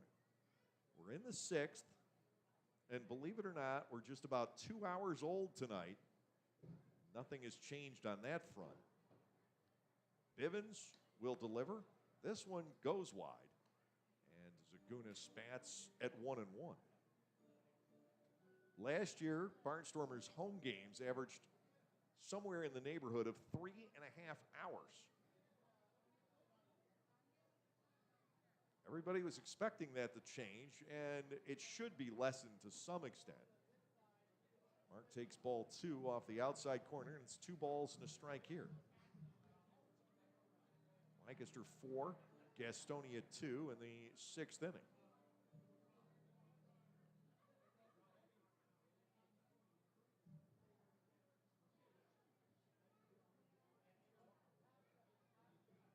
infield, looking to turn two. And the pitch, Zagunis with a topper toward third, charging the play and getting a nice big hop is Roman. He will fire across to get Zagunis, with Felice moving ahead to second. 2 outs, and it's up to Andretti Cordero if the Barnstormers are to score here.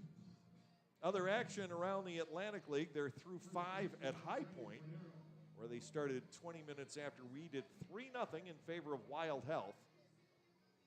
They're not going to be the Road Warriors, believe you me. That Wild Health roster looks pretty strong.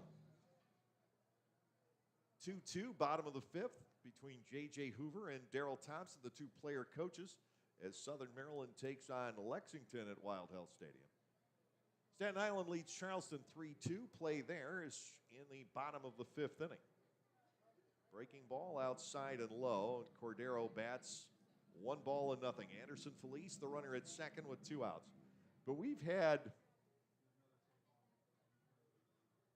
some discussions tonight. Realistically, there have been 3, all with Rosas, none on the bases. Popped up foul out of play by Cordero. 1 ball and 1 strike. There have not been walks. As a matter of fact, only 1 unintentional free pass in the game. We've seen a lot of pitches thrown. It's some bizarre occurrences. This has not been a clean game at all. Anderson Felice leads off second. 2 are out. Bivens to the plate, and that's tapped foul. Bivens has the better of Cordero at 1 ball and 2 strikes. Ladarius Clark is on deck for the Barnstormers. What we have seen a lot of tonight has been strikeouts. There have been 16, but 2 of those have not resulted in outs. Again, extending play here. Each side has scored 1 earned run. And that is strike 3 on the outside corner to Cordero. Bivens notches his 3rd. The 6th inning goes by, no runs on 1 hit with no errors and 1 runner left on base. We're headed to the bottom of the 6th. The Barnstormers cling to their lead. It is 4-2.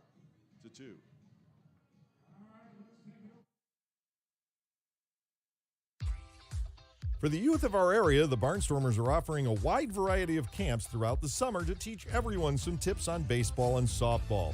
Camps are offered to kids as young as 4 and as old as 12. Some even involve the parents. They run from June 11th all the way through September 17. For more information, go to LancasterBarnstormers.com and click on the Youth Baseball tab. All presented by Orthopedic Associates of Lancaster and Play It Again Sports.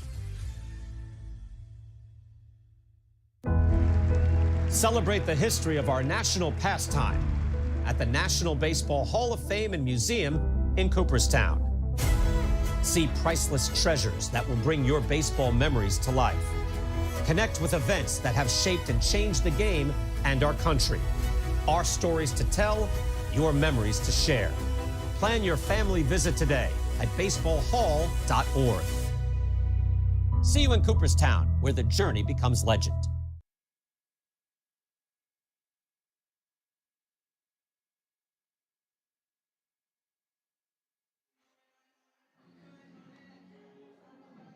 Four to 2, the Barnstormers lead, and Reese Hampton, Joseph Rosa, and Luis Roman scheduled in the bottom half of the 6th inning to face Tyler Sullentrop. Sullentrop last inning came on, gave up an infield base hit to Jake Skoll, which produced the 2nd Gastonia run of the night, and then powered a fastball past Stuart Levy for the final out of the inning, and the 10th strikeout for Barnstormers pitching tonight. Hampton will start off the 6th. He is struck out, and he is tapped back to the mound. A little bit off to the first base side of the mound, and Gann making the play back in the 4th inning. The switch hitting Hampton leads off against Sullentrop in the bottom of the 6th. Here is the pitch, and the fastball is poured onto the outside corner. Strike 1 called. Tyler Sullentrop, released by the Cubs last week of spring training and affiliated ball, breaking ball missing. And it's 1 ball, 1 strike to Hampton. 4-2 Barnstormers. We're in the lower half of the 6th inning. Opening night at Caramount Health Park. We've got 3 more here. There's a ground ball, first base side. Sullentrop with the easy throw to first. Hampton's retired. Very similar result that he had back in the 4th inning with Gann. 1 out, and Joseph Rosa will come to the plate. Rosa a clean 2 for 2 in his first Atlantic League game.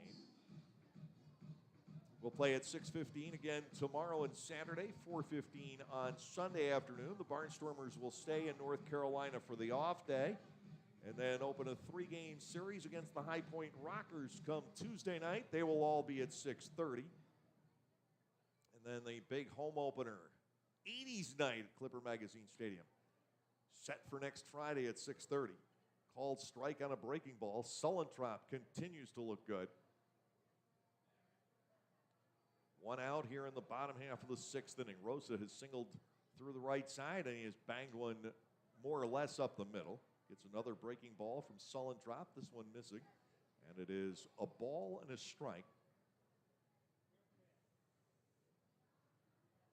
Sullentrop, 6'3", 225 pounds.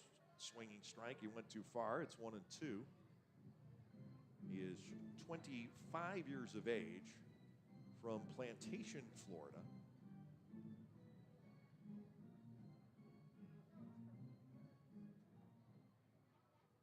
Pitched community college ball, was drafted by the Mariners. Breaking ball, that is wrapped on the right side. This time, Mercedes has it right at him. Rosa hit one to Melvin's left, one to his right, and this time Goldilocks finds the mama bear bed, and it's 4-3 on the ground out, 2 away. Luis Roman will come to the plate. He's 0 for 2 on swinging third strikes.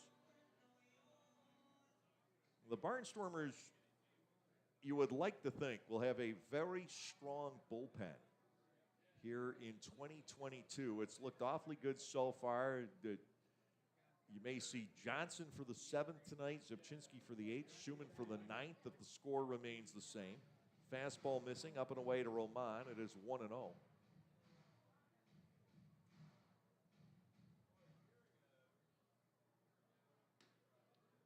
Breaking ball. I think it got the plate. Roman trying to hold on the swing. A strike one way or the other, and it's a ball and a strike.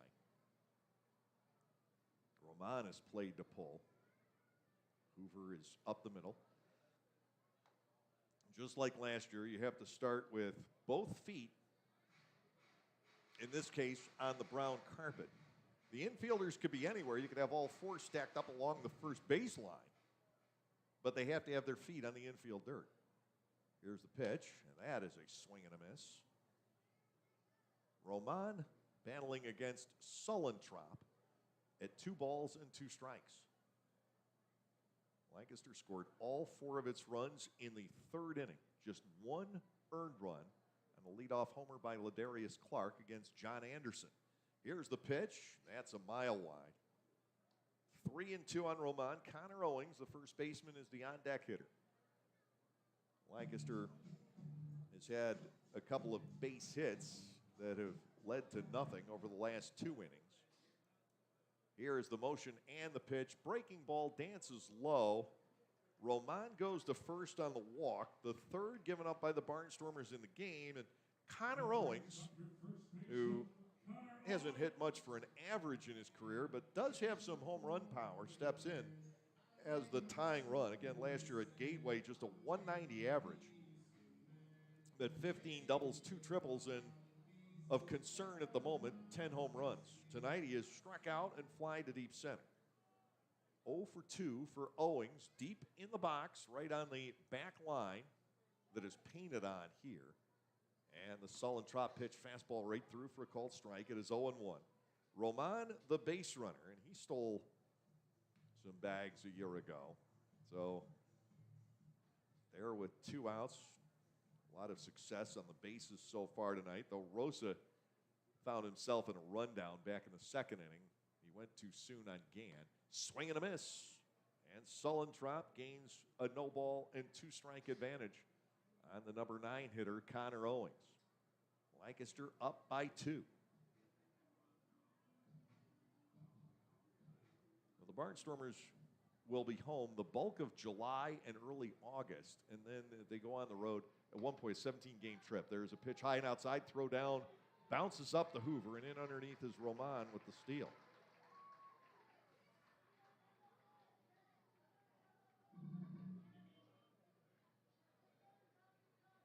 So they've moved another runner to second base. The count on Connor Owings, 1 ball and 2 strikes. Base hit could easily bring Gastonia back within a run. They've got to be very careful about running on Ladarius Clark. I haven't really seen Zagunas throw, and I don't remember Felice's arm, but you know what Clark can do. 1-2, it won't matter. A swing and a miss. Owings is gone.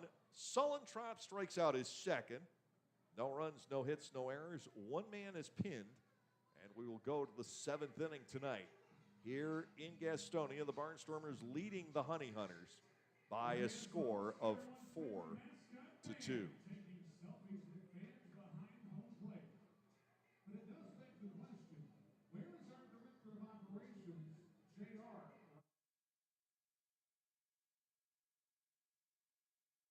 This season offers a whole line of new items from Otto's Hospitality. Dig into the world-famous Nathan's Hot Dogs. Take a trip to Otto's Cantina for a walking taco or your favorite adult beverage. Enjoy a helmet of Otto's meatballs or a sausage with peppers from the Broken Bat Deck. For the sweet tooth, there are jumbo chocolate chip cookies, Skyline cotton candy, and ice cream novelties.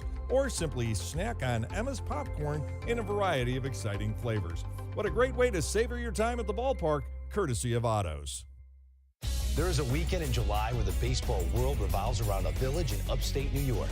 Baseball Hall of Fame induction weekend in Cooperstown is an unforgettable experience full of family-friendly activities and priceless moments. Make your plans today for July 22nd through 25th for the induction of Bud Fowler, Gil Hodges, Jim Cott, Minnie Minoso, Tony Oliva, Buck O'Neill, and David Ortiz as the class of 2022. Visit baseballhall.org today for the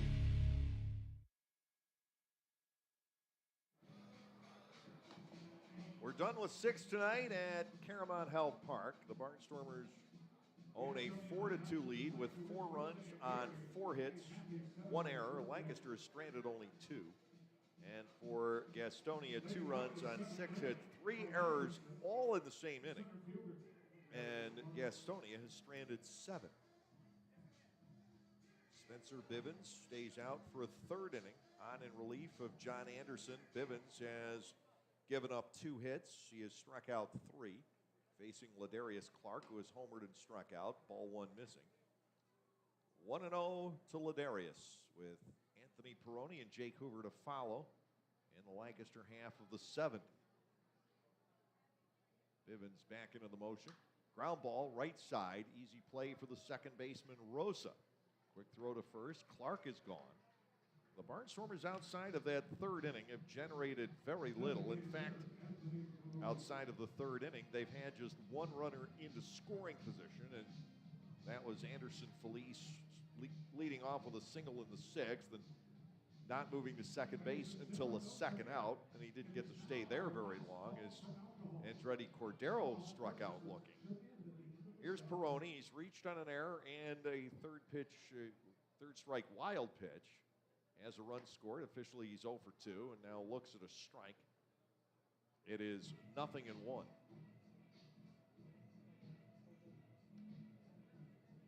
Jake Hoover waits on deck. The next pitch, breaking ball. Bivens continues to look exceptional here tonight. Again, a guy who came to the Atlantic League young, kind of raw last year, and struggled to get through the season. Half swing and a foul ball to the net on the first base side. 2 strikes on Peroni. Last year, pitching at the age of 26, turned 27 during the season. Very, very limited career up until that point. And came here, went 4-8 with a 7.26 ERA. Strike 3 to Peroni on the outside corner. That is the 3rd Barnstormer to go down looking at a called 3rd strike, all on that fairly wide edge, and you wonder if it's going through the minds, especially of Peroni. in these situations because Cordero and Shaver, the other guys, caught looking at strike three. Peroni's wondering, well, that wouldn't have been called third strike with Trackman. Maybe that's going through his head. The ball is inside, 1-0 on Hoover, who's hit 2 ground balls on the right side, one resulting in an error, the other a double play. 0 for 2 officially for Hoover tonight. He has a run scored. Mercedes waits on deck. Fastball is down. Jake Hoover with a 2-ball, no-strike edge. Mercedes with 2 hits for the Barnstormers, Reinheimer and Rosa, each with 2 hits for Gastonia. 4-2 Lancaster, 2 outs, nobody on here in the 7th inning. Bivens will deliver, and a fastball reaches the inner edge, 2-1. The Barnstormers are anticipating seeing out of the young pitchers who have returned for another season what Gastonia is getting out of Bivens here tonight.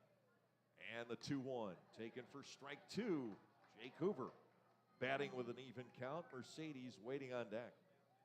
8 strikeouts total, no walks for Gastonia pitching tonight. The Barnstormers have walked 3, 1 intentionally, and have struck out 11. Bivens at 2-2 goes to work on Hoover, and the pitch is low, ball 3 and 2 strikes. One thing that hitters in this league have to recover is the ability to know the umpire's tendencies. If you have a given home plate umpire who gives wide corners, you've got to know that. It's got to be in the back of your mind. 3 and 2. Bivens, full windup, and the payoff is strike 3 on the outside corner to Hoover. So there we are again. 4th called, 3rd strike. Bivens has gotten 3 of the last 4 batters that way. And it's nothing across for the Barnstormers in the top half of the 7th inning. We're at the stretch on opening night here in Gastonia. Scoreboard reads Lancaster 4 and Gastonia 2.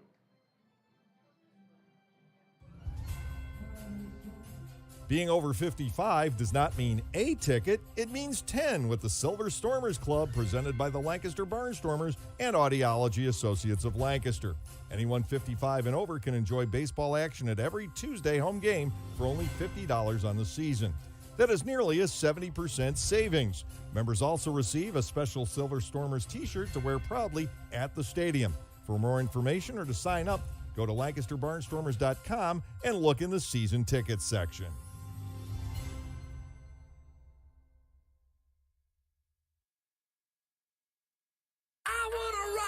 Rock with the 5-time Tony Award-nominated musical Rock of Ages at Dutch Apple Dinner Theater, April 22nd through May 14th. When a development company plans to turn the Sunset Strip into another strip mall, it's up to a group of wannabe rockers to save the day and the music.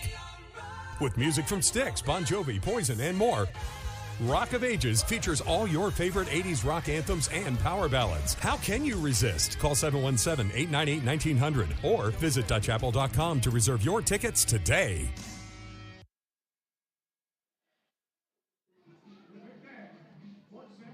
Out of 7 here at Caramount Health Park. 4-2, Barnstormers stay in the lead, and we are going to have a pitching change. Thought we would see Mark Zubchinski in the 8th inning, but he is coming on here in the 7th.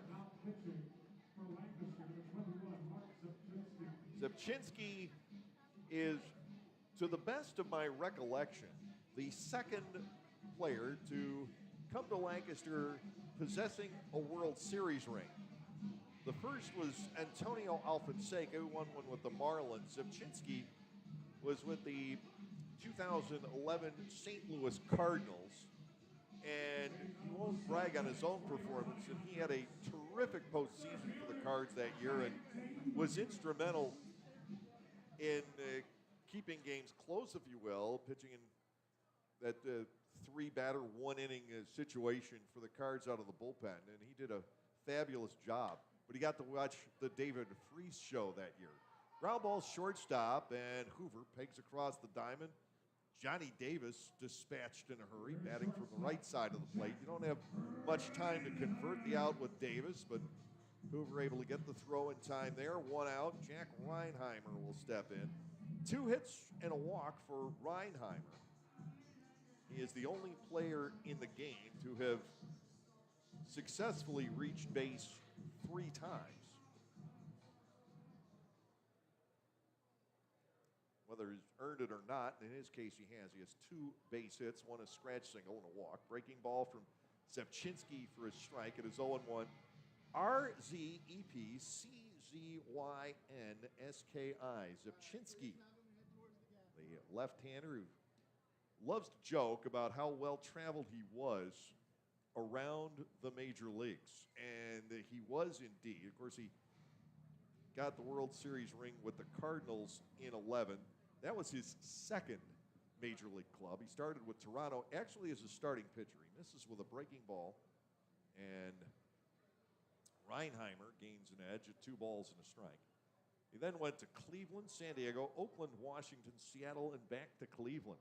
2-1 pitch, bounced foul, 2 balls and 2 strikes. And this is a savvy veteran, to say the least. He is 36 years of age and a wealth of knowledge about how this game is played. If you're in the major leagues for as long as he was, you're going to obviously learn a lot, but he's also a font of information, great at disseminating that information to the younger players. Pitch hits Reinheimer, and he's on for a 4th time. Zepchinski loses him with that slider that just bored down and in, and Reinheimer couldn't get the feet out of the way. Zach Jarrett will come to the plate as the tying run. He is 0 for 3. He has struck out twice and grounded out. Barnstormers 4 and Gastonia 2. There hasn't been an inning that has gone by easily for the Barnstormers staff in this game. Zepchinski to Jarrett in a strike. It is 0-1. Zepchinski has a great angle of attack. Tough on lefties. He made his living with left-on-left matchups at the major league level. Swing and a miss, and he's ahead of Jarrett 1-2.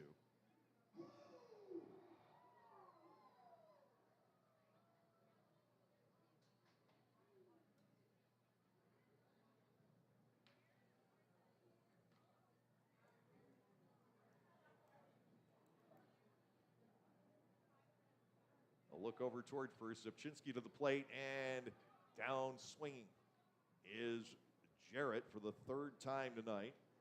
Pitch was in the dirt. Shaver picking it up and staring Reinheimer back to first base. 2 outs, and Jake Skoll, 1 for 3 with an RBI, will step in. I am informed by the always on top of things clubhouse manager Blake Glass, who has probably seen them.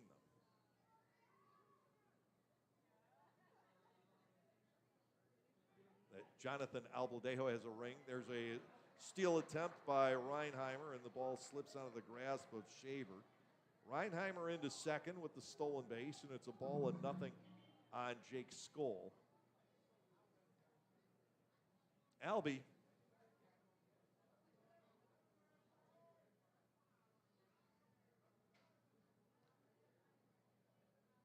pitched for 3 different major league organizations, and his Yankee club one year won a World Series. Ball is outside, and now we have a 2-0 count with Reinheimer at second. But he did not pitch in the postseason, so I guess I should somewhat clarify that. Greg Golson, similar, called strike. It's 2-1 now on Skoll. Golson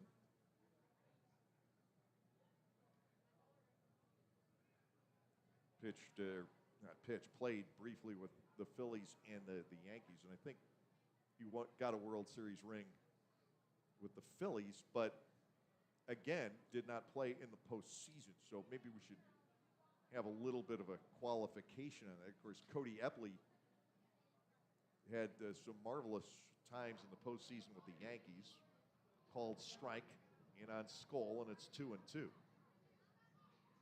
So we'll narrow the parameters a little bit and say World Series ring while actually participating in the postseason of that year. If you were with the ball club for any length of time, you get a ring. But neither Golson nor Albaladejo played in the postseason for their respective clubs. 2 balls, 2 strikes to Skoll. Tying run at the plate here in the 7th inning. Zepchinski will deliver, and it's low. Filling the count on Skoll, Stuart Levy, the catcher, waits on deck. Gastonia, to this point in the game, has stranded 7 runners. The Barnstormers have left only 2 on. Lancaster has had only 1 productive inning, but at the moment, that productive inning is enough. Skoll bats 3-2, first base open. Zepchinski looks back to Reinheimer. Here's the pitch, and he got him a swing and a miss. Skoll goes down, and Lancaster's strikeout train continues. The staff has fanned 13 in the ball game. No runs, no hits, no errors, and 1 left. We'll head to the 8th tonight here in Gastonia. The Barnstormers still lead it 4-2. Are you sick and tired of washers that don't use enough water, or take 2 hours to clean and don't last more than a few years? Well, come into Gockenauer's in East Petersburg now and let us show you the Speed Queen commercial grade laundry. Built the old-fashioned way with warranties up to 7 full years. Gockenauer's will deliver and install your new Speed Queen, and we know you'll be fully satisfied with your purchase. Gockenauer's in East Petersburg, your hometown dealer for 73 years.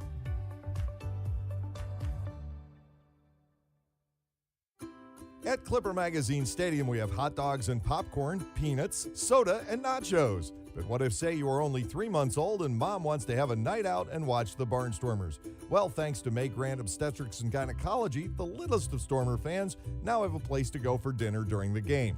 Tots can take mom to the Little Sluggers dugout behind Section 13 at the stadium for a comfortable private feeding experience. A brightly painted room with comfortable furniture and TVs tuned to the game, it is the perfect spot for baby and mom during a night at the ballpark.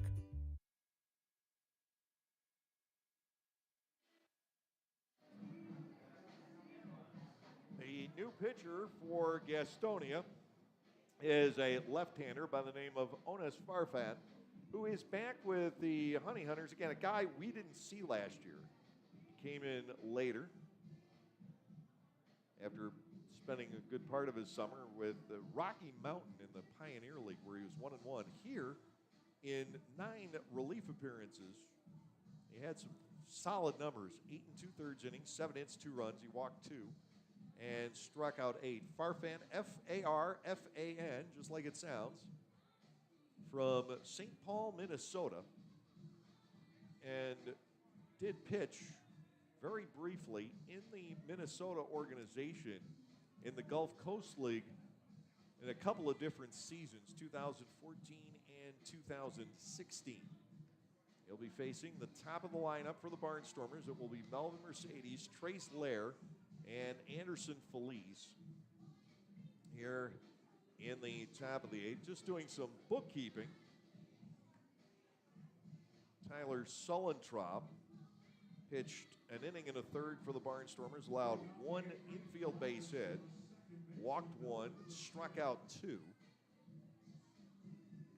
Zepchinski pitched the 7th, striking out Jarrett and Skoll back-to-back. 13 Ks for Barnstormers pitching tonight, and that is not unusual. This team struck out double-digit opposing hitters repeatedly during spring training. I know the first 2 games played against Southern Maryland and York when the weather was respectable. And the staff struck out 12 in each. Here's Melvin Mercedes, 2 for 3 tonight with a double, a run scored, and a run batted in. Farfan will deliver, and Melvin will look at strike 1. The Barnstormers taking a lot of strikes over the course of action in this game. The club with 4 hits. They have struck out 9 times. To Melvin, 0-1. That one is outside. 1 ball, 1 strike. The Barnstormers' right-handed hitters, I would say this evening, would be complaining a little bit about a wide outside corner, especially against the right-hander Spencer Bivens, who was brilliant. Swing and a miss, and it's 1-2 to Melvin. 2 hits, given up by Bivens. Both left-handed batters hitting the ground ball through the left side, and he struck out 5. 4 of those looking. Here's the pitch, and it's outside to Melvin, 2-2. Correct that, 3 of those were looking. The 4th called third strike was on Shaver against John Anderson. Lair waits on deck. Left-handed hitter all the way. And to Mercedes, 2-2. He swings and misses. That's 10 strikeouts this evening for Gastonia pitching. 23 total strikeouts in the game, and we're just in the 8th inning. Trace Lair, the batter, he's avoided the strikeout bug so far, 0-for-2 with a sacrifice fly on the night. Anderson Felice will follow. Levy, Hampton, and Rosa scheduled in the lower 8th for Gastonia. Bouncer foul, it is 0-1. The host club continues to trail by 2. The Barnstormers with 4 runs off Anderson in the 3rd inning, keyed by a Clark homer and a Mercedes double. The only 2 hits. 3 of the 4 runs were unearned. Farfan to Lair, swung on, looped out to shallow right center field. Charging in, trying to make the diving catch is Johnny Davis. The ball by him and into the alley. Lair will dart into second base, standing with a double, as Davis comes up just a little bit short on the sinking liner to center. Tried to make the spectacular catch, but instead allows a Barnstormer to get the scoring position. Anderson Felice will try to pick up a key insurance run here. 4-2 in favor of the Barnstormers.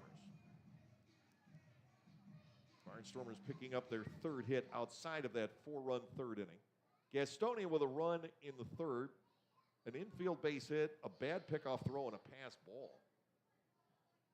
And then a couple of scratch hits around a wild pitch and a stolen base, allowing the 2nd run to score.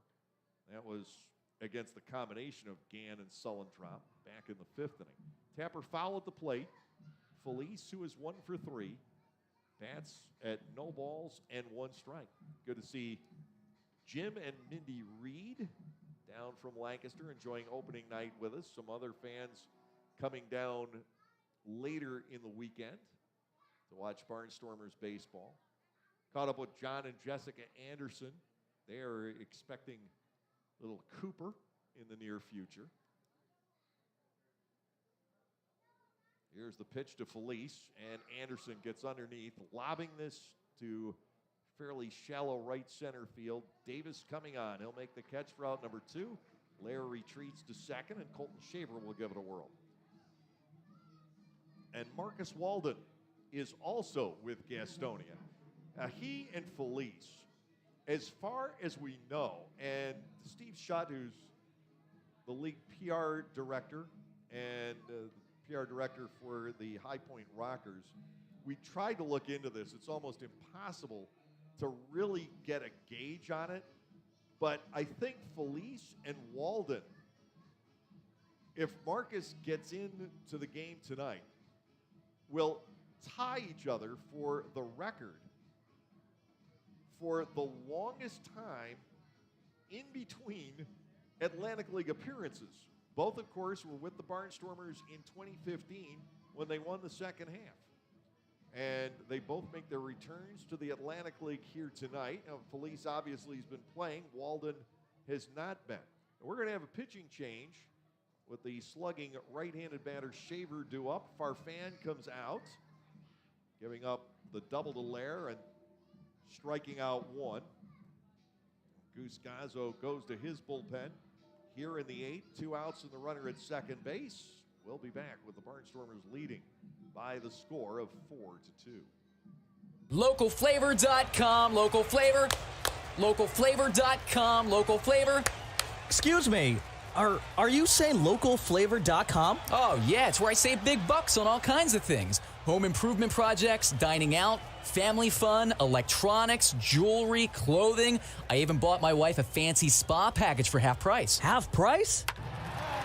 Yep, you know all the deals you find in Clipper Magazine. I love Clipper Magazine. Well, they're all on localflavor.com too. And you can get them right on your phone thanks to localflavor.com's mobile app. Here, take a look. Well, this app is amazing. Look at all these restaurants, amusement parks, car washes, fitness centers. This is worth sharing about. Exactly. Localflavor.com online, the Local Flavor mobile app, and Clipper Magazine together. It's like a triple play. Do the cheer again. I'm in. Localflavor.com. Local Flavor. Come on, everybody. Localflavor.com. Local Flavor. Localflavor.com. Local Flavor.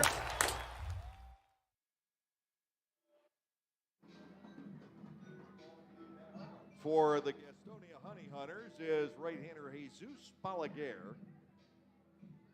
The fourth pitcher used tonight by Goose Gazzo. Taking over for Onas Farfan here in the 8th inning. 2 outs. Trace Lair is the runner at second base. Jesus Balaguer is a native of Havana, Cuba. Pitched in the Cuban leagues earlier in his life. He's now 28 years of age. Came to the U.S. with the Houston Astros in 2017. He spent a couple of seasons at the single-A level in their organization. He's been in the Frontier League, the American Association, at various times since then. Now makes his Atlantic League debut, facing Colton Shaver, who's 0 for 3. 2 strikeouts and a foul pop-up tonight. The pitch missing. Balaguer falls behind at 1-0.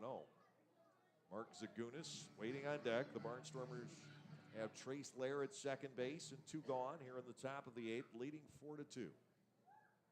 Opening night at Caramount Health Park. We'll be here for 3 more. Same opening road trip that the Barnstormers had a year ago.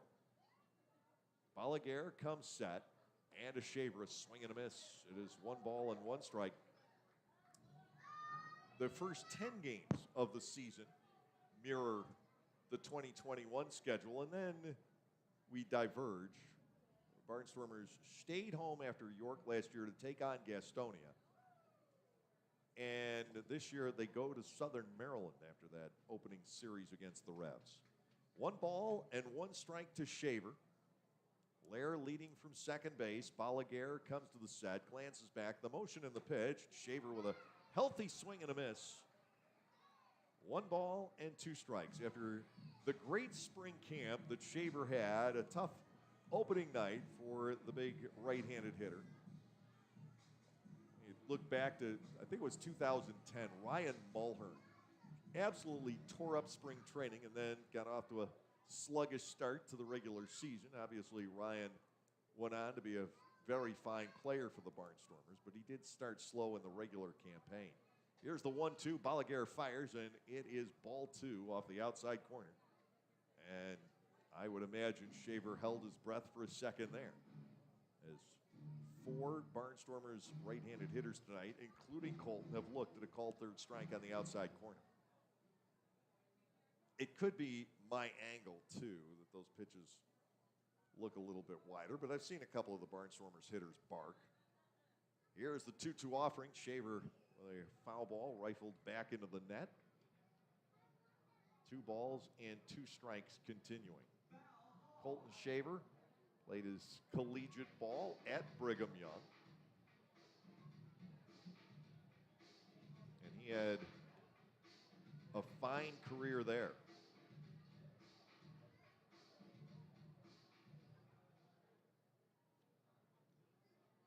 He had .304 with 36 home runs at BYU. 2-2 pitch coming from Balaguer. Lair sets, brings it home. That is swung on and missed.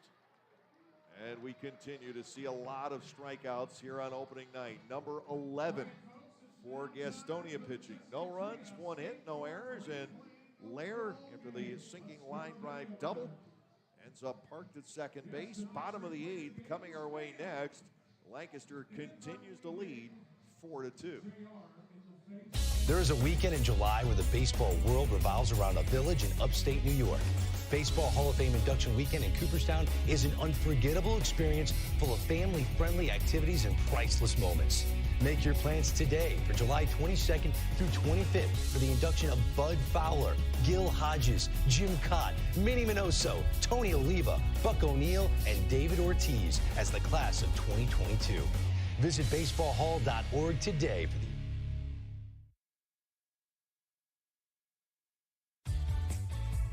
Hey kids, join the coolest club in town, the Storm Force. The Storm Force is presented by the Lancaster Barnstormers and Commonwealth Charter Academy. For only $25, kids under 12 get an entire summer of Barnstormers fun with 12 game tickets, a t-shirt and bag, the chance to go first when kids run the bases, exclusive activities, and coupons from Dutch Wonderland, Chocolate World, and more. Don't miss out on all the fun. Go to LancasterBarnstormers.com and sign up.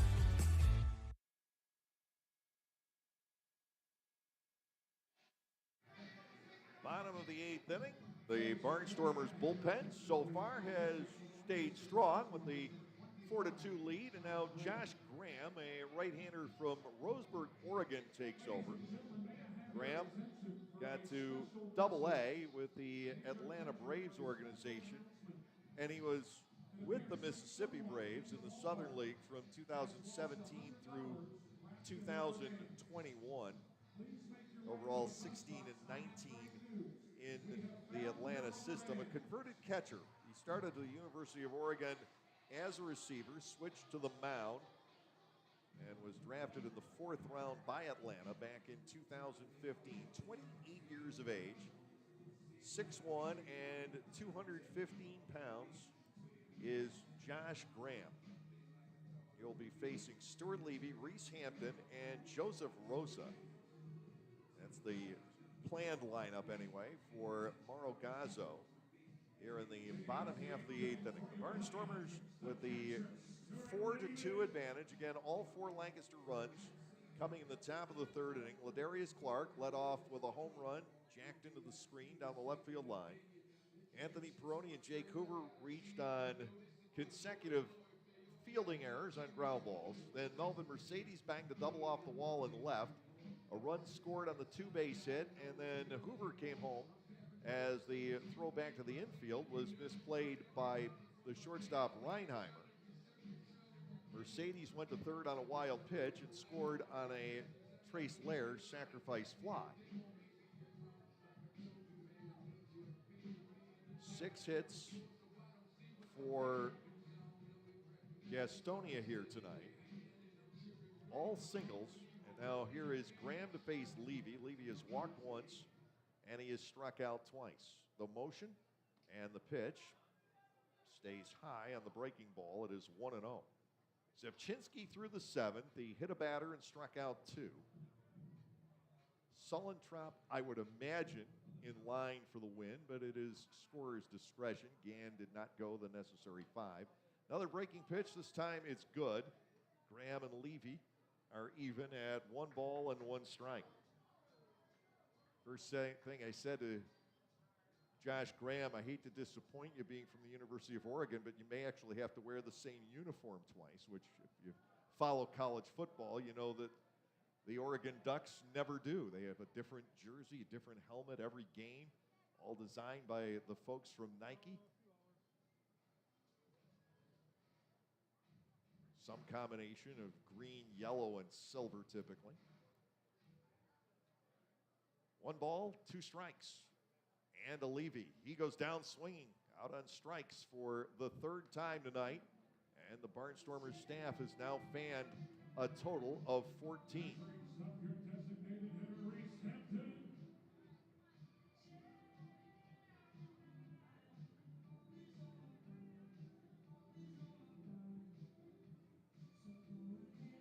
One out, and here is Hampton, the designated hitter. He is 0 for 3.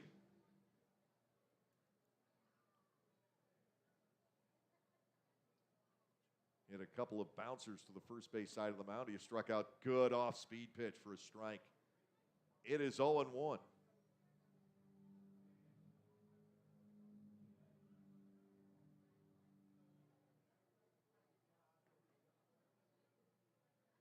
Graham will deal. It's bunted, and a good one. Graham will come up, firing, and it's just a hair late. Nice play by Josh Graham, but a beautiful bunt from Reese Hampton, and that will bring the tying run to the plate. 7 hits, all singles for Gastonia tonight, and out of those 7 hits, that is the 4th that has not left the infield. They're depositing swinging bunts and actual bunts to perfection down the third baseline. That's the 3rd one way or the other. And the other infield single was a ground ball up the middle, diving stop by Hoover, but he couldn't get the throw in time to first on Reinheimer. So a fastball is good for a strike on Rosa. It is 0-1 on the switch hitting second baseman. 2 out of 3 in the ball game tonight. He has 2 singles that have reached the outfield.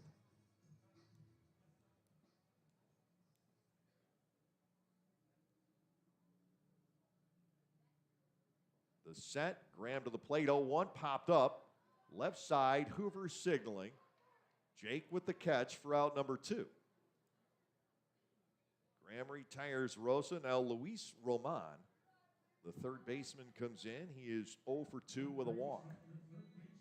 The top of the ninth, Zagunis, Cordero, and Clark for the Barnstormers. And it looks like Balaguer will remain in. There's nobody throwing in the bullpen for Gastonia. We can see into their bullpen.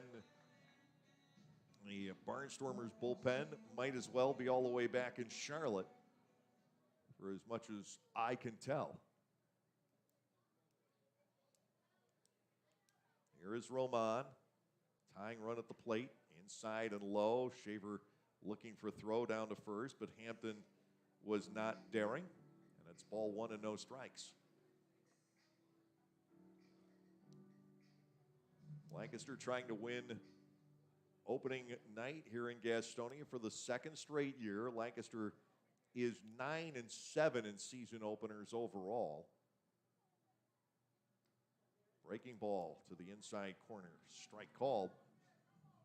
Roman bats at 1-1.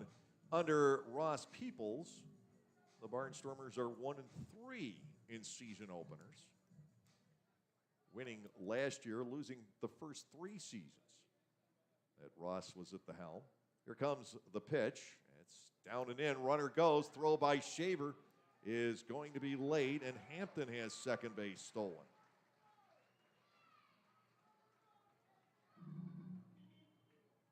They've been sending just about everyone. I have that down as 5 stolen bases for tonight. The only time the running game has been curtailed was when Gann caught Rosa leaving too soon back in the 2nd inning, and the Barnstormers were able to pin him in a rundown. 2 balls and a strike to Roman. Graham glancing back to Hampton at second. The focus should be on the hitter. He's the tying run. And the pitch stays high. 3-1. Connor Owings is on deck. Lefty batting first baseman. A bunt single and a stolen base here in the 8th inning. And Gastonia in position to pick up 1 run. But if Roman, who hit 8 homers around partner leagues last year, connects, all of a sudden we'd have a tie game. And he's got the hitter's count at 3 balls and a strike. Graham working out of the stretch, ready to go. Here's the pitch, and he pulled the string beautifully. Roman had to be looking fastball right there. Instead, it's off speed, and it made Roman look foolish. Now the count 3 balls and 2 strikes. 2 outs in the inning. Graham just looking for an out in some form. 3-2, Hampton leads off second. A look back, Graham is ready to go. He steps, he fires, and he walks him. Ball 4 is outside. Roman has walked twice now. The Barnstormers issuing base on balls number 4. The tying runs are on for the left-handed batting Connor Owens, and we're going to have a trip to the mound by the new pitching coach. Mark Johnson goes by MJ. One-time Detroit Tiger and a man who was a pitching instructor at some level of the Detroit Tigers organization for 15 years. Then new management at Comerica, and they basically let the entire farm system go. Maybe somebody scattered here and there was retained, but not only was Mark Johnson let go after 15 years, Ryan Miner, a inaugural season Barnstormer, ended up being part of the purge. Miner had managed and coached in the Baltimore system for quite a while before heading to Detroit. An old friend of mine, Tom Prince, who ended up catching in Pittsburgh for a little bit, and he's managed and coached in the minor leagues for some time. He was at AAA Toledo last year. But Johnson, new to the Barnstormers, heads back to the dugout after having his say. Connor Owings is the batter. Owings, again, a guy with power you've got to respect. He's 0 for 3 tonight. He has struck out twice, but all of a sudden, the go-ahead run stands in the batter's box for the Gastonia Honey Hunters. They have stranded 8 here tonight. First and second with 2 outs. Graham to the plate, and it is ball 1 off the inside corner. Johnny Davis, the switch-hitting center fielder, is on deck. So it's been a bunt single and a walk. The 2 outs have come easily on a strikeout and a weak pop-up to short. 1 ball and nothing, the count on Owings. Graham comes to the set. The lead runner goes. The pitch is popped up into shallow left field. Hoover goes out, and Hoover, who's as good as anybody on pop-ups, makes the catch. Graham survives the inning. Hampton was on the run, but to no avail as the inning comes to a close. No runs, 1 hit, no errors, and 2 more stranded by Gastonia. We're heading to the 9th inning tonight here at Caramount Health Park. Lancaster leading 4-2. Hi everyone, Adam Gockenauer from Gockenauer Appliances, and I'm excited to tell you about a new addition to the Gockenauers family this summer season. We are now selling Titus gas grills. Titus gas grills gives you a high quality, all stainless steel grill at an affordable price, and the best thing is you can assemble it yourself in just 5 minutes. That's right, 5 minutes. Stop by to see this great grill now and mention this ad to receive a free gas grill cover with your Titus grill purchase. Gockenauers in East Petersburg.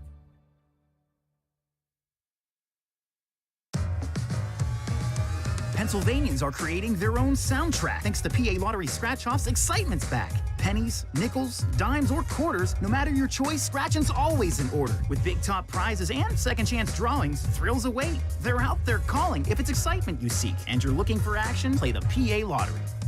And keep on scratching. Must be 18 or older. Please play responsibly. Benefits older Pennsylvanians every day.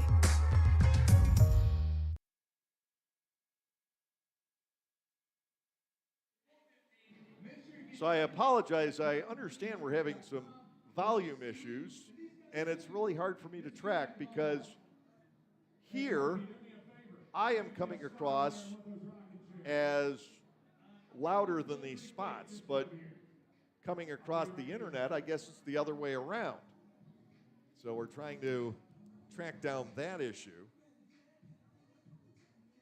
Barnstormers have Mark Zagunis leading off the 9th inning against the right-hander Balaguer, who struck out Colton Shaver to end the top half of the 8th inning. 4-2 Lancaster. Here's the motion to the plate, and it's low to Zagunis. Mark looking for his first hit. He's put the ball in play every time. He's grounded out twice and fouled out down the right field line. 2 groundouts, both of the third baseman, Roman. Cordero on deck, and then Clark. Balaguer to the plate, and now ball 2 and no strikes to Zagunis. Mark is, as we've told you, spent some time at Wrigley Field in his career. 42 games, 55 at-bats, and 11 hits. Here's the 2-0. Zagunis with a foul tip. Held by Levy, and it's 2 balls and a strike. Got his first hit against Miami on May 9th, 2018. He went 0 for 14. The first go-round at the big league level. 2 balls, 1 strike. A lot of room down the left field line for Zagunis. He will look at ball 3 wide of the plate. And a chance for the Barnstormers to get something cooking here in the 9th inning.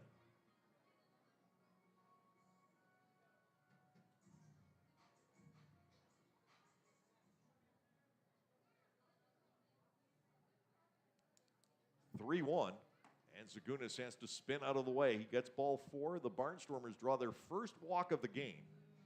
And the leadoff man is on here in the 9th. Andretti Cordero will come to the plate. He is hitless in 3 at-bats.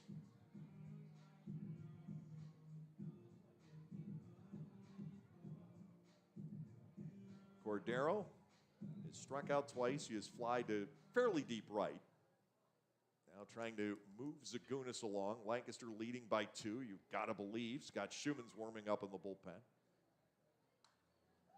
I'm only assuming, I cannot see. Foul ball back by Cordero.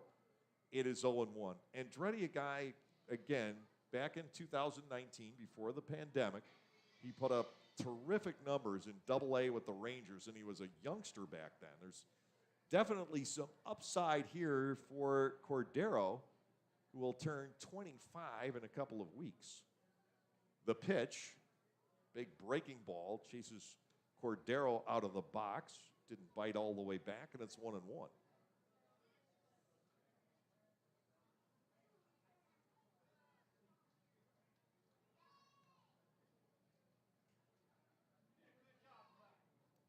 Right-hander Balaguer to the set, the pitch, and that is punched foul out of play. Cordero batting 1 and 2. Ladarius Clark on deck. Red got the scoring opened up tonight with a home run down the left field line.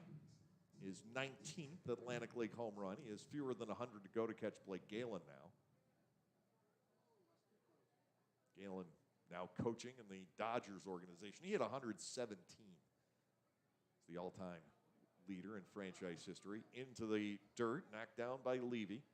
Zagunis going nowhere. 2 balls and 2 strikes on Andretti Cordero. It will be the top of the order in the 9th. Davis, Reinheimer, and Jarrett for Gastonia.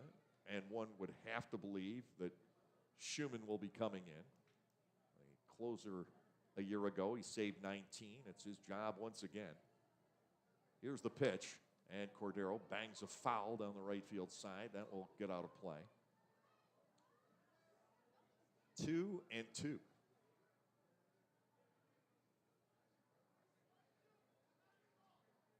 After Clark, it would be Anthony Peroni. Lancaster with Dugan and Torrance on the bench. I don't know if we'll see Kelly tonight or not. Here's the pitch, and Cordero takes low. 3 balls and 2 strikes. The Barnstormers have some options here, but I don't think Ross is going to roll the dice and start his runner Zagunis.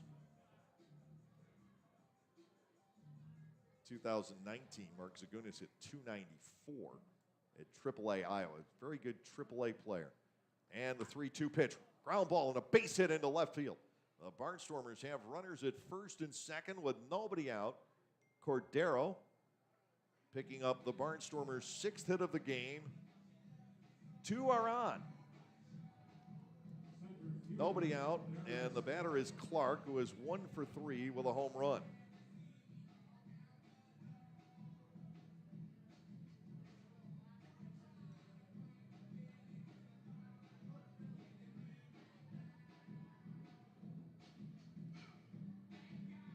Gazzo goes out to the mound. He doesn't have anybody warming the bullpen yet, and now as I look down there, a left-hander has started to throw. Balaguer can come out.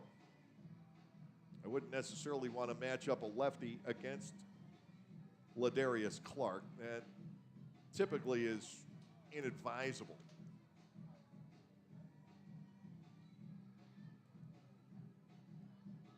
He has some left-handers available. It is either Michael Gann or Quinton Torres Costa warming up down there.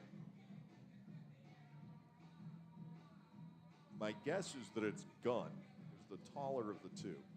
So Clark stands in, Zagunis at second, Cordero at first, Balaguer left in to face the Barnstormers center fielder, who since the home run has struck out and grounded out. And the pitch to Ladarius, good-looking swing, a foul ball back to the net. No balls and one strike here. Lancaster trying to break it open here in the top of the ninth. The walk to Zagunis, a single by Cordero.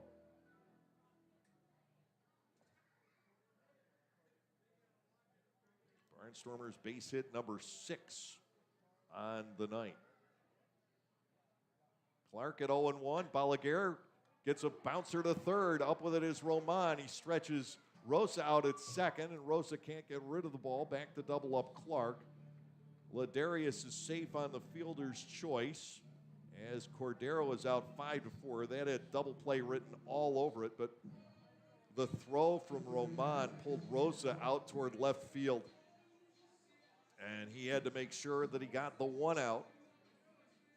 First and third with one out and Anthony Peroni stepping in. Barnstormers grounded into a double play back in the 5th inning. Peroni looking to get Zagunis home here. That is the entire objective. Now, one of the things you've got to look for, too, is Clark taking off from first and challenging Levy. Try and stay out of the double play. Ladarius 28 steals a year ago. The pitch, ground ball, right side. That is knocked down by a diving Rosa. He has no play, and a base hit for Peroni makes it 5-2. Zagunis is home. Clark safe at second. Lancaster tacking on a run here in the top of the 9th inning, and now Jake Hoover comes to the plate with 2 on, still just 1 out in the frame. A 3-run cushion now for the Barnstormers here on opening night. Hoover, the batter, is 0 for 3 in the contest. Tough to double up, but they were able to do it back in the 5th inning. Jake runs well. Peroni, who knocked in 30 last year, picks up an RBI in the 9th inning. Balaguer will step off as Ladarius Clark is taunting him by his body language, if not verbally, from second base. Clark's there, Peroni the runner at first, the set, and a Hoover. Jake can't hold on the swing. The pitch was down and away. It's ball 1, no strikes. Or no balls, 1 strike, I should say. 7 Barnstormers hits. 3 for extra bases, doubles by Mercedes and Lair, and a home run by Clark. 5-2, Lancaster leads here in the top of the 9th. 1 strike to Hoover. Clark takes off, the pitch is inside, the throw will go down, and they will get the trailing runner. Smart veteran play by Stuart Levy. Had the better shot on Anthony Peroni. No stolen base for Clark. He gets denied there as Peroni is thrown out, stealing 2-4. And now Clark is at third with 2 outs in the inning. 1 ball, 1 strike to Jake Hoover. That's a great decision by Levy. He had to think about that beforehand. What do I do if they take off? Clark has some of the best speed in the league, and Peroni is a catcher and does not run particularly well. Ball outside, Hoover bats at 2-1.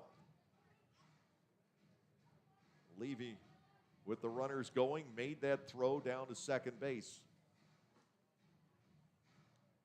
No steal for Ladarius Clark. He'll have to wait for another turn. Jake Hoover bats at 2-1. Balaguer to the plate, and Jake fouls it back to the screen. Native of the Detroit, Michigan area, Jake Hoover spent this offseason in Arizona. He's a proud Michigander. 2 balls, 2 strikes to him. Clark up the line from third. Balaguer ready to go. He is working 2-2 on Hoover, and the fastball misses.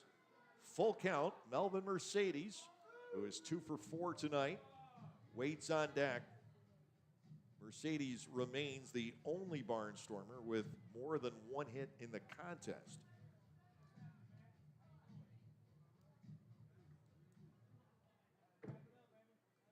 Jake Hoover awaits the full count pitch from Jesus Balaguer, 3-2. It is on its way, and it is fouled to the net. We'll have to wait for another. 3 balls, 2 strikes continuing. Again, top of the order, Davis, Reinheimer, and Jarrett due in the bottom of the 9th for the Gastonia Honey Hunters. And one has to anticipate that Scott Schumann will be getting the call whether or not Clark ever scores. If Clark is stranded at third, it's a save opportunity. If he scores, it's not. Here's the 3-2 on Hoover, and Jake gets ball 4. Mercedes now left in charge of picking up the run. First and third with 2 gone, and Guscazzo is on his way to make a pitching change. Balaguer giving up a couple of walks, a couple of base hits. Here in the 9th inning, the Barnstormers have used all of that to score a run despite losing a man on the bases. And Melvin Mercedes now takes some practice hacks from the right side as he is about to face a lefty who is coming on for Gastonia. While he tunes up, you get to listen to this. Localflavor.com, local flavor. Localflavor.com, local flavor.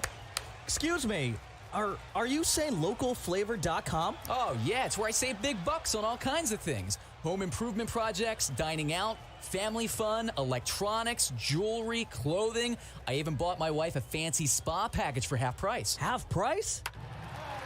Yep, you know all the deals you find in Clipper Magazine. I love Clipper Magazine. Well, they're all on localflavor.com too. And you can get them right on your phone thanks to localflavor.com's mobile app. Here, take a look. Well, this app is amazing. Look at all these restaurants, amusement parks, car washes, fitness centers. This is worth sharing about. Exactly. Localflavor.com online, the Local Flavor mobile app, and Clipper Magazine together. It's like a triple play. Do the cheer again. I'm in. Localflavor.com, local flavor. Come on, everybody! Localflavor.com, local flavor. Localflavor.com, local flavor. End of the ball game now for Gastonia left-hander Quinton Torres Costa, who hails from Hilo, Hawaii. A veteran minor leaguer drafted in 2015 by the Milwaukee Brewers. He spent last year at AAA Nashville. He was 3-1 with a 6.81 earned run average in 35 relief outings.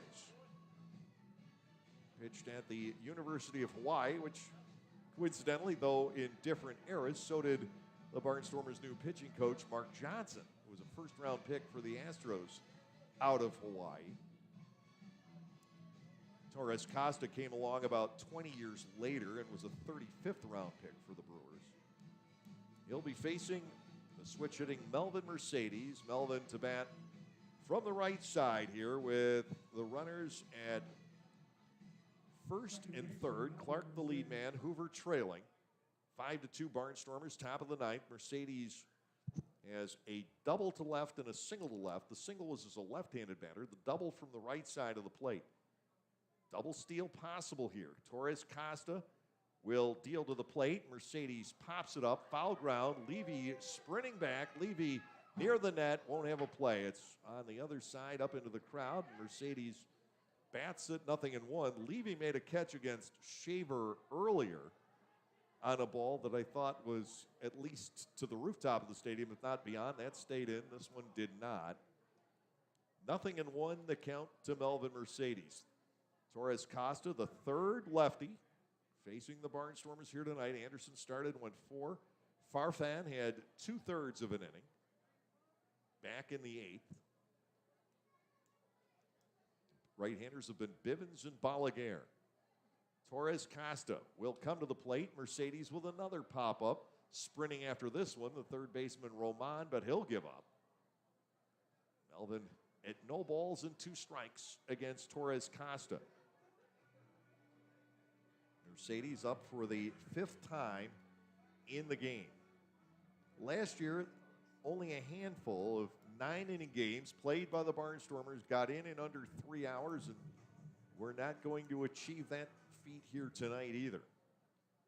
We're past the 3-hour mark by several minutes now. Mercedes backs away before Torres Costa can bring home the no-ball 2-strike offering. Anthony Peroni with an RBI this inning. Mercedes, Lair, and Clark have also driven in runs tonight. One came across on an error. The only RBI for Gastonia belongs to Jake Skoll on an infield base hit. 0-2, Torres Costa to the native New Yorker Mercedes, and the pitch, Melvin ground ball toward the middle. It'll be taken by the shortstop. Reinheimer gets off a clean throw.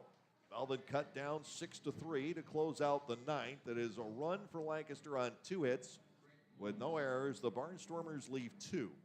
We're headed to the bottom of the ninth. It is typically Scott Schumann time. The score, the Lancaster Barnstormers 5 and the Gastonia Honey Hunters 2. Lancaster County Motors Subaru once again presents the Subaru Outdoor Experience. Located along the first base line, this space welcomes fans to a different experience while attending games. The Subaru Outdoor Experience focuses on creating social engagement among the fans. Fans will identify with the Subaru Outdoor Experience, which includes games like life-size Jenga, shuffleboard, ping pong, giant checkers, and bocce ball, along with an art wall of kayak, bike, and recycling arts parts and information, a dog-kissing booth, a barbershop corner, and opportunities to engage with the local business that made this unique space possible. Come enjoy the games while watching the game. Rock with the 5-time Tony Award-nominated musical Rock of Ages at Dutch Apple Dinner Theater, April 22nd through May 14th. When a development company plans to turn the Sunset Strip into another strip mall, it's up to a group of wannabe rockers to save the day and the music. With music from Styx, Bon Jovi, Poison, and more, Rock of Ages features all your favorite 80s rock anthems and power ballads. How can you resist? Call 717-898-1900 or visit DutchApple.com to reserve your tickets today. Well, no surprise here. Scott Schumann comes on for the bottom of the ninth. The save opportunity for the 6'3 right-hander from Valdosta, Georgia. Schumann now 34 years of age. And whenever the Barnstormers sign somebody during the offseason, Ross Peoples is kind enough when he tells me about the signing also to pass along a quote about that particular player. And in the case of Schumann, he referred to him as arguably the best closer in the history of the Atlantic League. Well, I think that was probably overstating the matter because Scott really hasn't closed all that often. And you know, you'll have to look at John Hunton and Jim Ed Warden and some others. But there is plenty of data to back up the idea that Schumann is the best reliever in the history of the Atlantic League. There are 2 things to behold. One is that he, among pitchers who have thrown 200 or more innings in Atlantic League history, he's the all-time ERA leader at 2.29. And in that same group, that same parameter, 200 or more innings, he has the most strikeouts per 9 innings at 12.6. Right-hander facing switch hitting Johnny Davis leading off here in the ninth, and Schumann's first pitch is a fastball outside, ball 1. Schumann looked, well, like Scott Schumann in the spring training games. Coming off a year where he was 4-3 with a 1.49 ERA and 47 appearances. He saved 19 of 22. Next fastball is in there, a called strike. And it is 1-1 on Davis. 48 1/3 innings, 29 hits, walked 18, struck out 71 in 2021. Davis is 1 for 4 tonight, an infield base hit. He scored a run in the 5th inning, swing and a miss against the Schumann Heat, and it's 1-2. Schumann still can hit 96, 97 miles an hour. He did last year. I don't know that he's quite up to that velocity yet, but the hitter's bat speed isn't quite there yet either. 1-2, the count to Davis. Schumann ready to go, and the pitch is fouled off. Davis stays alive with a count of 1 ball and 2 strikes. Jack Reinheimer, who has not been retired in this game, waits on deck. Lancaster up by 3 here in the bottom half of the 9th inning. Davis trying to get something ignited for the host club. He's grounded out 3 times and reached on the infield hit. Schumann again with the 1-2 offering. That is strike 3 called on the outside corner. And for Barnstormers pitching tonight, strikeout number 15 altogether. And another one for Schumann is 316th Atlantic League strikeout in 228 innings.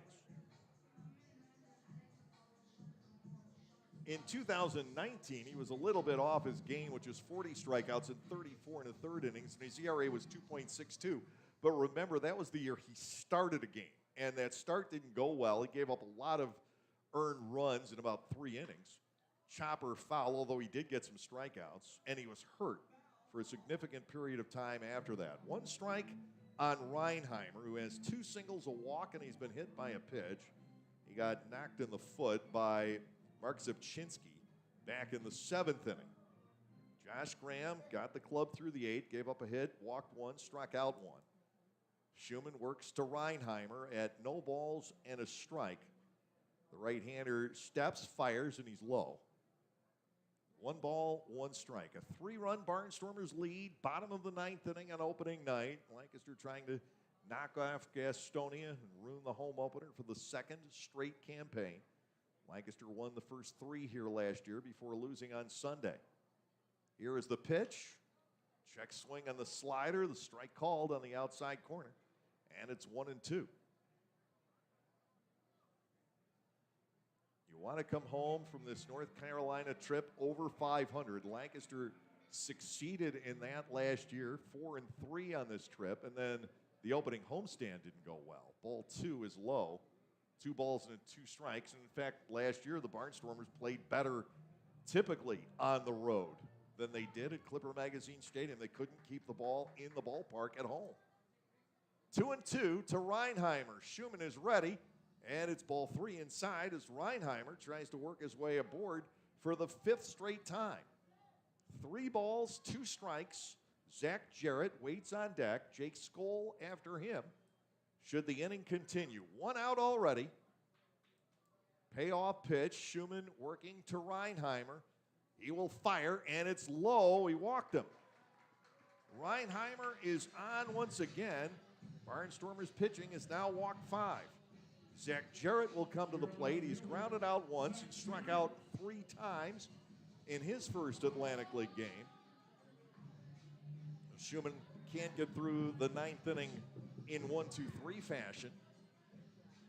Reinheimer has been quite the challenge for the Barnstormers pitchers tonight. He had 2 singles against Gann, walked against Gann, was hit by Zipchinski, and now he has drawn a walk from Schumann.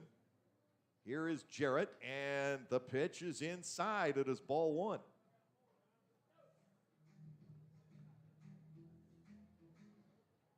Schumann looking to bear down here in this bottom half of the 9th. 1-0, and to Jarrett. There's a strike. 1 ball, 1 strike. And of course, Gastonia knows that the more they make Schumann work here in the 9th inning, even if they don't rally to win the game, the less likely they are to face him the rest of the weekend. Here's the pitch, and it's popped up weakly down the first baseline, sprinting over his Mercedes. That is a fair ball. A throw to second base, and an unwise gamble for Gastonia as Jarrett is thrown out sliding in. That makes no sense whatsoever. Giving up an out here in the 9th inning when trailing by 3. And now the tying run moves to the on-deck circle. So Jarrett will get a base hit on the blooper out to right field. The out goes something to 6. The ball landed out of my view. Jarrett with the base hit, but he is thrown out going into second. Skoll would have been the tying run. Instead, it's 2 outs with Reinheimer over at third. sometimes things happen on a baseball field that I'm sure the individuals involved regret. And now Skoll with a bounder foul up the first base line. It is 0-1, and that is definitely one of them.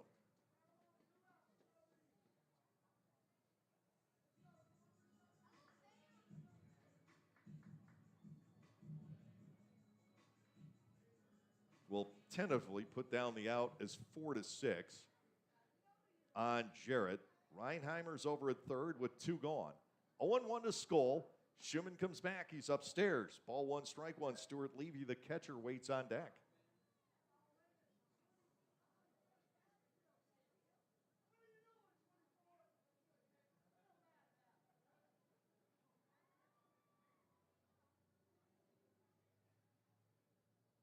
Ball 2 is high and outside. Schumann, without pinpoint control in his first outing of 2022.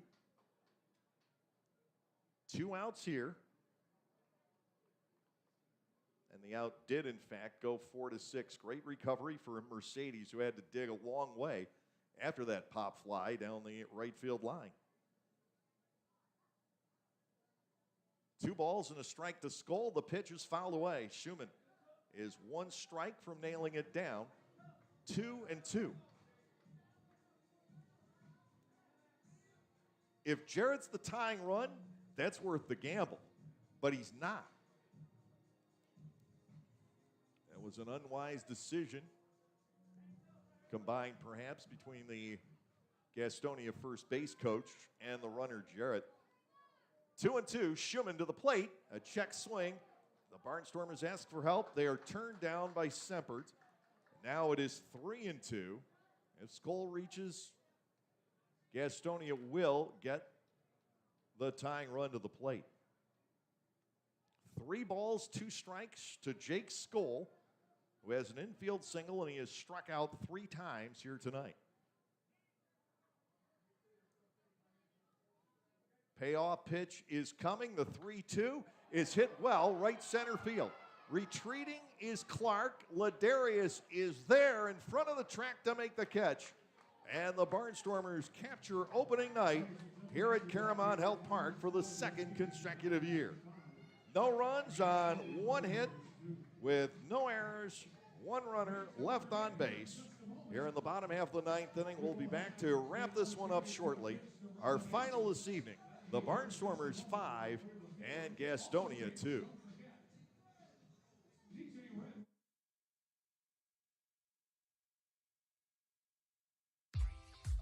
For the youth of our area, the Barnstormers are offering a wide variety of camps throughout the summer to teach everyone some tips on baseball and softball.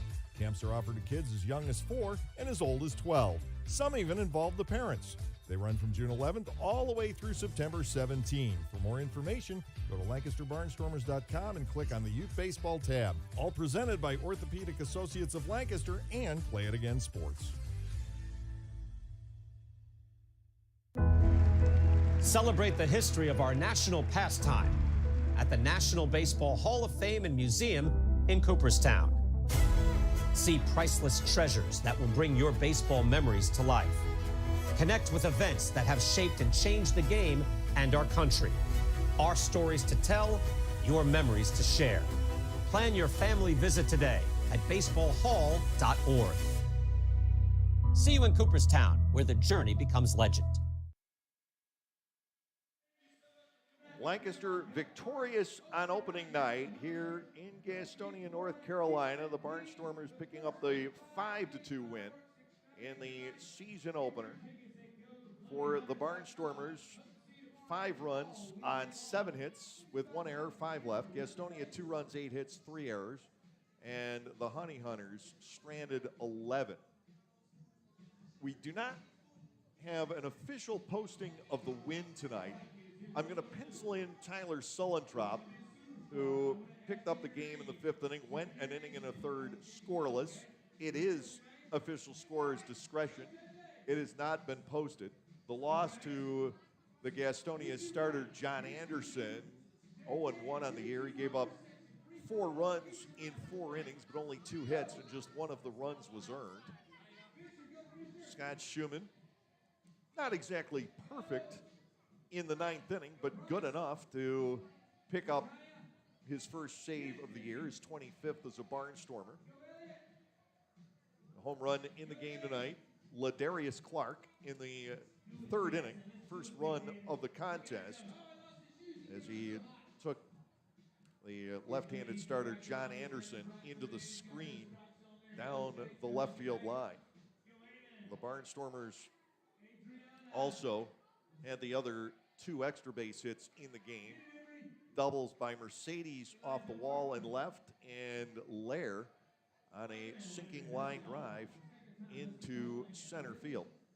And we do not have either the time or the attendance tonight as well. We'll try and get the official winner at the time and attendance to you in a little bit. The story of the night, along with the 15 strikeouts recorded by Barnstormers pitching, was the top half of the third inning. It started with the Clark home run, and then Gastonia's defense had a lapse of about 5 minutes. Otherwise, it was very solid tonight, but in about a 5-minute span, Anthony Peroni reached on a bobble by the third baseman Roman. Then Jake Hoover reached on a fumble by the second baseman Rosa. The runners were at first and second with nobody out. Melvin Mercedes took a ball off the wall and left. The double scored Peroni for a 2-0 lead. And then Reinheimer, the shortstop, bobbled the throw back to the infield. That enabled Hoover to score the third run of the inning. The Barnstormers were up 3-0 after that. Fine defense, but a wild pitch enabled Mercedes to go to third. He scored on a sacrifice fly by Trace Lair. Lancaster was up 4-0. And the Barnstormers handed a run back in the bottom of the inning. Reinheimer reached on a 1-out single up the middle. Jake Hoover with a diving stop but couldn't complete the play with the throw to first. Reinheimer then went to third on a bad pickoff throw by Cam Gann and then scored on a pass ball. That was the first Honey Hunters run. They added one in the fifth inning on a couple of bleeder hits. The first by the speedy Johnny Davis. Reached on a squibber up the third base line off a full swing. And then Davis would go to second on a wild pitch, steal third, and come home as Jake Skoll greeted Tyler Sullentrop with a nubber up the third base line. And nobody had a chance to make a play on. At that point, it was 4-2. Barnstormers pitching never had a 1-2-3 inning, but they also never had an inning go by without at least striking out one.